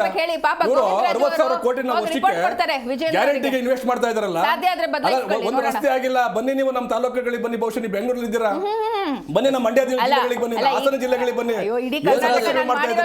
ಹಾಗಾಗಿ ನೋಡಿ ಸರ್, ನಾವು ಹೊರಗಡೆ ಬರ್ತೀವಿ ಅಂತ ನಮ್ಮ ನಾಯಕರಾಗಲಿ ನಾವ್ ಯಾರು ಹೇಳಿಲ್ಲ. ಆದ್ರೆ ನಮ್ಮ ಪಕ್ಷದ ಹಿತದೃಷ್ಟಿಯಿಂದ ಬೇಡಿಕೆಗೆ ಅವರು ಒಪ್ಕೊಳ್ತಾ ಇಲ್ಲ ಅನ್ನೋ ಯಾವ ಬೇಡಿಕೆ ಇಟ್ಟಿಲ್ಲ ಸರ್. ನಾವು ಅಲ್ಲ ಸರ್, ಯಾಕೆ ಸುಮ್ಮನೆ ನೀವು ಹೇಳ್ಬೇಡಿ. ಹೆಚ್ಚಾಗಿ ಯಾವ ಯಾಕೆ ಹೇಳಿಕೆ ಕೊಟ್ರು ಹಾಗಿದ್ರೆ? ಆಯ್ತಾ, ನಮ್ಮ ಹೆದರ್ಸೋ ಅಂತ ಪಕ್ಷವನ್ನ ತಂತ್ರ. ಕಟ್ಟಬೇಕು ನಾವು ತಳಮಟ್ಟದಲ್ಲಿ, ಅವ್ರಿಗೆ ನ್ಯಾಯ ಕೊಡಬೇಕು. ಇದು ಹೇಗೆ ಮತ್ತೆ ಅದೇ ಗೊತ್ತಾ, ಚುನಾವಣೆ ಇವತ್ತು ಬರೋ ಯಾವುದೇ ಮುಂಚೆ ಒಂದು ಹೇಳೋದು, ಇರಿ ಸರ್, ನಮ್ಮ ಮೈತ್ರಿ ಮೇಡಮ್, ಇರಲ್ಲ, ಇರಿ ನಮ್ಮ ಸುಮ್ಮನೆ ಮೈತ್ರಿ ನೀವು ವಟ ವಟ ಇರಲ್ಲ, ಅಂತೀರಿ ನಮ್ಮ ಮೈತ್ರಿ. ರೀ, ನೀವು ಆಯ್ತಾ? ಮಾತಾಡೋಷ್ಟು ಬಿಟ್ಟಿದ್ದೀರಿ, ಆಯ್ತಾ, ನೀವು ಒಂದು ವಟ ವಟ, ನೀವು ನನಗೆ ಹೇಳಕ್ ಬರ್ಬೇಡಿ. ನೀವು ನನಗೆ ಹೇಳಕ್ ಬರ್ಬೇಡಿ, ನಾನು ಹೇಮಂತ್ ಕುಮಾರ್ ಹತ್ರ ಮಾತಾಡ್ತಾ ಇರೋದು. ಹಾಗಾಗಿ ನೀವು ನನಗೆ ಅದನ್ನ ಹೇಳಕ್ ಬರ್ಬೇಡಿ. ಅಲ್ಲ, ಒಂದು ನಿಮಿಷ ಕೇಳಿ. ನೀವು ಅದನ್ನ ಮಾತಾಡಕ್ ಬರ್ಬೇಡಿ, ನಾನು ವಟ ವಟ ಅಂತ ಇದ್ದೀನಿ, ಅಲ್ಲ, ನೀವು ಹೇಳಕ್ ಬರ್ಬೇಡಿ. ಸುಮ್ಮನೆ No, no, ಆಕ್ಯುಪೈ no, ಆಗ್ತೀರಾ this is not ನೀವು. the decorum. No, no, no, no, This is no. not the decorum of You start talking this is yourself. not the decorum Without of giving opportunity to other Wait, side. no, This is please. not a way No, of I have debating. allowed you to talk how much ever you want to No, no, talk. no. This is ಏನ್ not ಗೊತ್ತಾ? correct. ಚುನಾವಣೆ ಬರೋಕ್ಕಿಂತ ಮುಂಚೆ ಇವ್ರದೊಂದು ತಂತ್ರ. ಯಾವ್ದೋ ರೇ, ಬಂದು ನಮ್ದು ನಾವು ತಂತ್ರ ಇಲ್ಲ, ಮೈತ್ರಿಲಿ ತಂತ್ರ ಇಲ್ಲ, ಇರಲ್ಲ, ಮಂತ್ರನೂ ಇಲ್ಲ. ನಾವು ನಮ್ಮ blackmail ಮಾಡೋದು. ಅಲ್ಲಲ್ಲ, ಆಯ್ತಾ? ನಿಮ್ ತರ ಈ ಇದು ಕೆಲಸ ಮಾಡಿ ಕೂತಿದ್ರಲ್ಲ ಈಗ, blackmail ಹೈಕಮಾಂಡ್ ಅಲ್ಲ ಐತಂತೆ, ವರ್ಕ್ ಆದ್ರೆ ಅಲ್ಲೋಗಿ ನೀವು ಸರಿ ಹೆಂಗ್ ಮಾಡ್ಕೊಳ್ಳಿ. ಗೊತ್ತಾ? ಡಿ ಕೆ ಶಿವಕುಮಾರ್ ಅವರೇ, ಚನ್ನಪಟ್ಟಣ ನೀವು ಅಲ್ಲಿ ಸರಿ ಚುನಾವಣೆ ಮಾಡ್ಕೊಳ್ಳಿ ಸಂದರ್ಭದಲ್ಲಿ ಅನ್ನೋದು. ಹೇಳಿದ್ರು. ಅಲ್ಲ, ಸಿದ್ದರಾಮಯ್ಯ ಅವರು ಅಲ್ಲೇ ನಾನು ಕೆಲಸ ಯಾವ ಇದು ಕಾರ್ಯಕರ್ತರು ನಿಮ್ದು ಕೊಟ್ರು ಪರವಾಗಿಲ್ಲ, ಅಲ್ಲ, ನಿಮ್ ಕೆಲಸ ಮಾಡ್ತಾ ಇರೋ ಕಾಂಗ್ರೆಸ್ ಪರವಾಗಿಲ್ಲ ಅಂತ ಯೋಗೇಶ್ವರ ಅವರೇ ಪಕ್ಷ ಬಿಟ್ಟು ಹೋಗುವಂತರ ಕಾಂಗ್ರೆಸ್ ತರ ನಾವು ನಡ್ಕೋತಾ ಇಲ್ಲ ಕೇಳಿದ್ರೆ, ನಾವು ಸ್ಪಷ್ಟವಾಗಿದ್ದೀವಿ, ಬಿಜೆಪಿ ಮತ್ತು ನಾವು ಗಟ್ಟಿಯಾಗಿದೆ ನಮ್ಮ ಬಾಂಧವ್ಯ. ಲಾಸ್ಟ್ ಎಂಟು ಮೂಮೆಂಟ್ ಅಲ್ಲಿ ಬೇರೆ ಆಪ್ಷನ್ ಇರಲ್ಲ, ಅವಾಗ ಇವ್ರು ಎಷ್ಟು ಸೀಟ್ ಕೇಳ್ತಾರ ಕೊಟ್ಟು ಅದಕ್ಕೋಸ್ಕರ ಈ ರೀತಿಯಾಗಿ ಮಾಡ್ತಿರುವಂತ ತಂತ್ರ ಅಷ್ಟೇ, ಇದು ಇನ್ನೇನಿಲ್ಲ. ಇದು ಬಿಜೆಪಿ ಎಷ್ಟು ಬೇಗ ಅರ್ಥ ಮಾಡ್ಕೊತಾರೆ ಅಷ್ಟು ಒಳ್ಳೇದವ್ರಿಗೆ. ಬೈ ಎಲೆಕ್ಷನ್ ಆಗಿರ್ಬೋದು ಅಥವಾ ಸ್ಥಳೀಯ ಸಂಸ್ಥೆ ಚುನಾವಣೆ ಆಗಿರ್ಬೋದು, ನಿಮ್ಮಲ್ಲೂ ಕೂಡ ಬಂಡಾಯ ಇದೆ. ಈಗ ಬೈ ಎಲೆಕ್ಷನ್ ಆಗುವಂತ ಸಂದರ್ಭದಲ್ಲಿ ಒಂದ್ ಕಡೆ ವಿಜೇಂದ್ರ ಕಡೆ ಇದ್ರೆ ಮತ್ತೊಂದು ಟೀಮ್, ಯತ್ನಾಳ್ ಕಡೆ ಟೀಮ್ ಇರುವಂತದ್ದು, ಇದೆಲ್ಲ ಅಗ್ನಿ ಪರೀಕ್ಷೆ ಅಲ್ಲ, ಯತ್ನಾಳ್ ಮೈತ್ರಿಯನ್ನ ಬಿಡ್ತಾ ಇದೆ. ಯತ್ನಾಳ್ ವಿಚಾರದಲ್ಲಿ ಎಲ್ಲ ಒಂದ್ ಕಡೆ ನೀವು ಸರೆಂಡರ್ ಆಗ್ತಿದ್ರಿ ಅನ್ನೋ ತರ ಖಂಡಿತ ಇಲ್ಲ ಸರ್. ನಿಮ್ಮಲ್ಲಿ ಆ ಫೈಟ್ ಕಾಣ್ತಾ ಪಾರ್ಟಿ ಇದೆ. ಬಹಳ ಶಕ್ತಿಯುತವಾಗಿ ಇವತ್ತು ಕೆಲಸ ಮಾಡ್ತಾ ಇದೆ. ಖಂಡಿತವಾಗ್ಲೂ ಬರ್ತಕ್ಕಂಥ ಚುನಾವಣೆಯಲ್ಲಿ ಅಧಿಕಾರಕ್ಕೆ ಬಂದೇ ಬರ್ತೀವಿ, ಅವಾಗ ಪ್ರಶ್ನೆನೇ ಇಲ್ಲ. ಆಯ್ತಾ, ಇವತ್ತು ಏನು ಹೇಗ್ ಬರ್ತೀರಿ? ಚುನಾವಣೆ ಮೂಲಕ ಆಯ್ತಾ, ನಿಮ್ಮ ರೀತಿಯ ಕುತಂತ್ರವಾಗಿ ಏನೋ ಗ್ಯಾರಂಟಿ ಕಾರ್ಡ್ ಕೊಟ್ಬಿಟ್ಟು ನಾವು ಗ್ಯಾರಂಟಿ ಅದು ಯಾವ್ದು ಕೂಪನ್ ಸರ್ಕಾರ ನಿಮ್ದು? ನಿಮ್ ತರ ಕುತಂತ್ರವಾಗಿ ಗ್ಯಾರಂಟಿ ಸರ್ಕಾರ, ವಾರಂಟಿ ನಿಲ್ಲ ನಿಮ್ ಸರ್ಕಾರಕ್ಕೆ. ಕೇಳಿ ನಾವು ಅಧಿಕಾರ ಬಿಹಾರದಲ್ಲಿ ಚುನಾವಣೆ 10 ದಿನದ ಮುಂಚೆ 10,000 ರೂಪಾಯಿ ಹಾಕಿದವ್ರು ನೀವು. ನೀವೇನ್ ಮಾಡಿದ್ರಿ ನನ್ ಒಂದ್ ಪ್ರಶ್ನೆ ಇದೆ, ಆಮೇಲೆ ಮಾತಾಡಿ ಗೋವಿಂದ ರಾಜ್ ಅವರೇ. ಕೊಡಿ ಉತ್ತರ. ಜೆಡಿಎಸ್ ವಕ್ತಾರರು ಒಂದ್ ಸ್ಟೇಟ್ಮೆಂಟ್ ಹೇಳಿದ್ರು, ಉತ್ತರಕ್ಕೆ ನಿತೀಶ್ ಕುಮಾರ್, ದಕ್ಷಿಣಕ್ಕೆ ಕುಮಾರಸ್ವಾಮಿ, ಕರ್ನಾಟಕಕ್ಕೆ ಅಂತ. ನಮ್ಮ ಅಜೆಂಡಾ. ಇದನ್ನ ನೀವು ಒಪ್ತೀರಾ? ಹೌದು. ಇದನ್ನ ನೀವು ಒಪ್ತೀರಾ? ಜೆಡಿಎಸ್ ಪಕ್ಷದ ಅಭಿಪ್ರಾಯ ನಾವು ಹೇಳಕ್ಕಾಗಲ್ಲ. ನೋಡಿ, ಇವತ್ತು ಮೈತ್ರಿಯ ಮುಗ್ದಿಲ್ಲ. ಮುಂದಿನ ಮೈತ್ರಿ ಉಳಿದ್ರೆ 2028ಕ್ಕೆ ತಾವೇನಾದ್ರೂ ಮೈತ್ರಿಯಾಗಿ ಜಂಟಿಯಾಗಿ ಹೋದ್ರೆ ನಿಮ್ಮ ಮೈತ್ರಿ ಮುಖ್ಯಮಂತ್ರಿ ಅಭ್ಯರ್ಥಿ ಕುಮಾರಸ್ವಾಮಿ ಅವರ ಜೆಡಿಎಸ್ ಅವರು ಹೇಳ್ತಾ ಇದ್ದಾರೆ. ಅಲ್ಲ, ಅವರೇ ಹೇಳ್ತಾರೋ ಅಂತದ್ದು.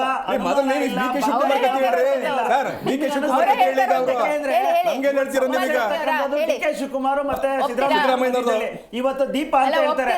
ದೀಪಕ್ಕೆ ದೀಪ ಬೆಳಕು ಕೊಡುತ್ತೆ, ಆದ್ರೆ ದೀಪದ ಇದು ಏನೋ ಕಷ್ಟ ಏನು ಅಂತ ಯಾರಿಗೂ ಅರ್ಥ ಆಗಲ್ಲ ಅಂತ ಯಾರಿಗೆ ಹೇಳಿದ್ರು? ಸಿದ್ದರಾಮಯ್ಯನವ್ರಿಗೆ ಹೇಳಿರೋದು. ಒಂದ್ ಕಡೆ ಅಗ್ರಿಮೆಂಟ್ ಅಂತಾರೆ, ಮಾತುಕತೆ ಅಂತಾರೆ. ಇದ್ರ ಗೊಂದಲದಲ್ಲಿ ಇವತ್ತು ಸಿದ್ದರಾಮಯ್ಯ ಶಿವಕುಮಾರ್ ಮೇಲೆ ನಿಮ್ಗೆ ಯಾಕೆ ಆಸಕ್ತಿ? ಆಸಕ್ತಿ ನಮಗಿಲ್ಲ ಸರ್.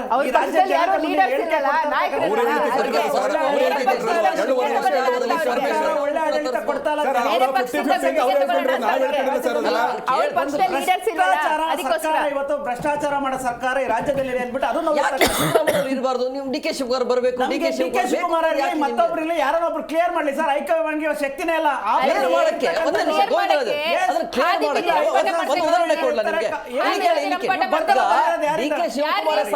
ರಾಜ್ಯಾಧ್ಯಕ್ಷರು ಯಾರ್ರಿ? ಗೊಂದಲ ನಿವಾರಣೆ ಮಾಡೋರು ಯಾರು? ಅವ್ರು ಮಾಡ್ಬೇಕು.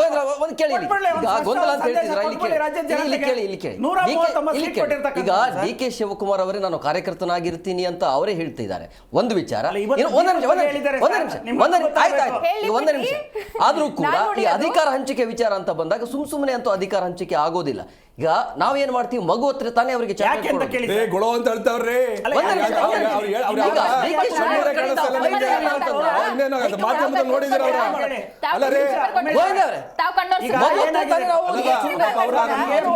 ನಮ್ಮ ಬಗ್ಗೆ ಮಾತಾಡ್ತೀರಿ. ಪ್ರಯತ್ನ ಪಡ್ತಾ ಅಭಿವೃದ್ಧಿ ಆಡಳಿತ ಯಂತ್ರ ಕುಸಿತ ಇದೆ ಸರ್. ಯಾಕೆಂದ್ರೆ ಇಬ್ರು ಮಧ್ಯೆ ಜಗಳದಲ್ಲಿ ಇವತ್ತು ಅಧಿಕಾರಿಗಳು ಸರಿಯಾಗಿ ಕೆಲಸ ಮಾಡ್ತಾ ಇಲ್ಲ.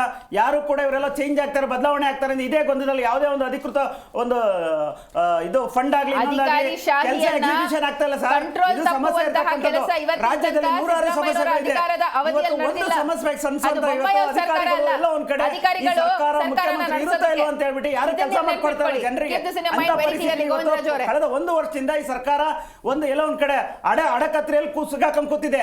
ಅದು ನಮಗೆ ಬೇಕಾದ್ರೆ ಜನರ ಸಮಸ್ಯೆ ಸ್ಪಂದಿಸುವಂತ ಕೆಲಸ ಅಧಿಕಾರಿಗಳು ಮಾಡ್ತಾ ಇಲ್ಲ, ಇಲ್ಲ ಜನನಾಯಕರುಗಳು ಇವರು ಕೂಡ ಮಾಡ್ತಾ ಇಲ್ಲ. ಕೇವಲ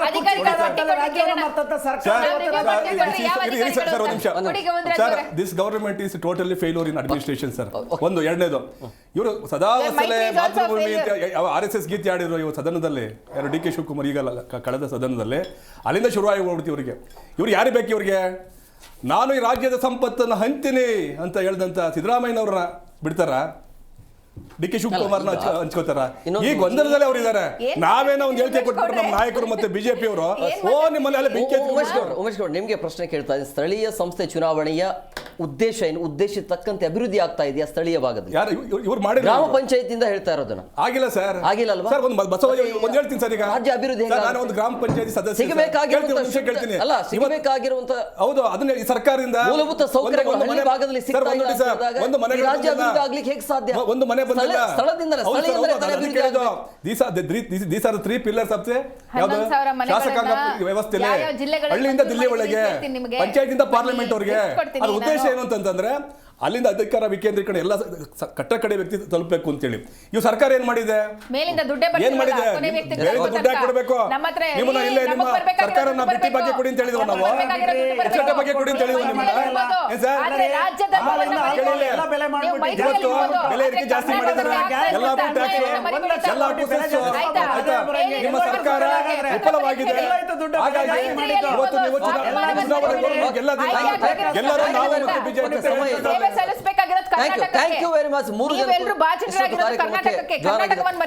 ನೋಡಿದ್ರಲ್ಲ ವೀಕ್ಷಕರೇ, ಅಂತೂ ಇಂತೂ ಈಗ ಎಲ್ಲಾ ಪಾರ್ಟಿಗಳು ಸ್ಥಳೀಯ ಸಂಸ್ಥೆಯ ಚುನಾವಣೆ ಕಡೆ ಗಮನ ಕೊಡ್ತಾ ಇದ್ದಂಗೆ ಕಾಣ್ತಾ ಇದೆ. ಆದರೆ ಸಹಜವಾಗಿ ಒಂದು ಪ್ರಶ್ನೆ ಇರುವಂತದ್ದು, ಸ್ಥಳೀಯ ಸಂಸ್ಥೆಯ ಚುನಾವಣೆಯ ಉದ್ದೇಶದ ತಕ್ಕಂತೆ ಆ ಭಾಗದಲ್ಲಿ ಸ್ಥಳೀಯವಾಗಿ ಅಭಿವೃದ್ಧಿ ಕೆಲಸ ಕಾರ್ಯಗಳು ಆಗ್ತಾ ಇಲ್ಲ, ರಾಜಕೀಯ ಶಕ್ತಿ ಪ್ರದರ್ಶನ ಆಗ್ತಾ ಇದೆ ಬಿಟ್ರೆ ಅಲ್ಲಿ ಜನಸೇವಾ ಕೇಂದ್ರವಾಗಿ ಪರಿವರ್ತನೆ ಆಗ್ತಿಲ್ಲ ಅನ್ನೋದು ಬೇಸರ ಇದೆ. ಕೇವಲ ಅಧಿಕಾರಕ್ಕಾಗಿ ಮಾತ್ರ ಈ ರೀತಿಯ ಚುನಾವಣೆ ನಡೆಯುತ್ತೆ ಬಿಟ್ರೆ ಸ್ಥಳೀಯವಾಗಿ ಅಭಿವೃದ್ಧಿ ಮಾಡುವಂತ ಕೆಲಸ ಆಗ್ತಾ ಇಲ್ಲ. ಇನ್ಮೇಲೆ ಆದ್ರೂ ಜನ ಪ್ರಶ್ನೆ ಮಾಡುವಂಗಾಗ್ಲಿ ಅಂತ ಹೇಳ್ತಾ ಇವತ್ತಿನ ಕಾರ್ಯಕ್ರಮವನ್ನು ಮುಗಿಸ್ತೀವಿ. ನೋಡ್ತಾ ಇರಿ ಜಿ ಕನ್ನಡ ನ್ಯೂಸ್, ಸತ್ಯವೇ ಸುದ್ದಿಯ ಜೀವಾಳ.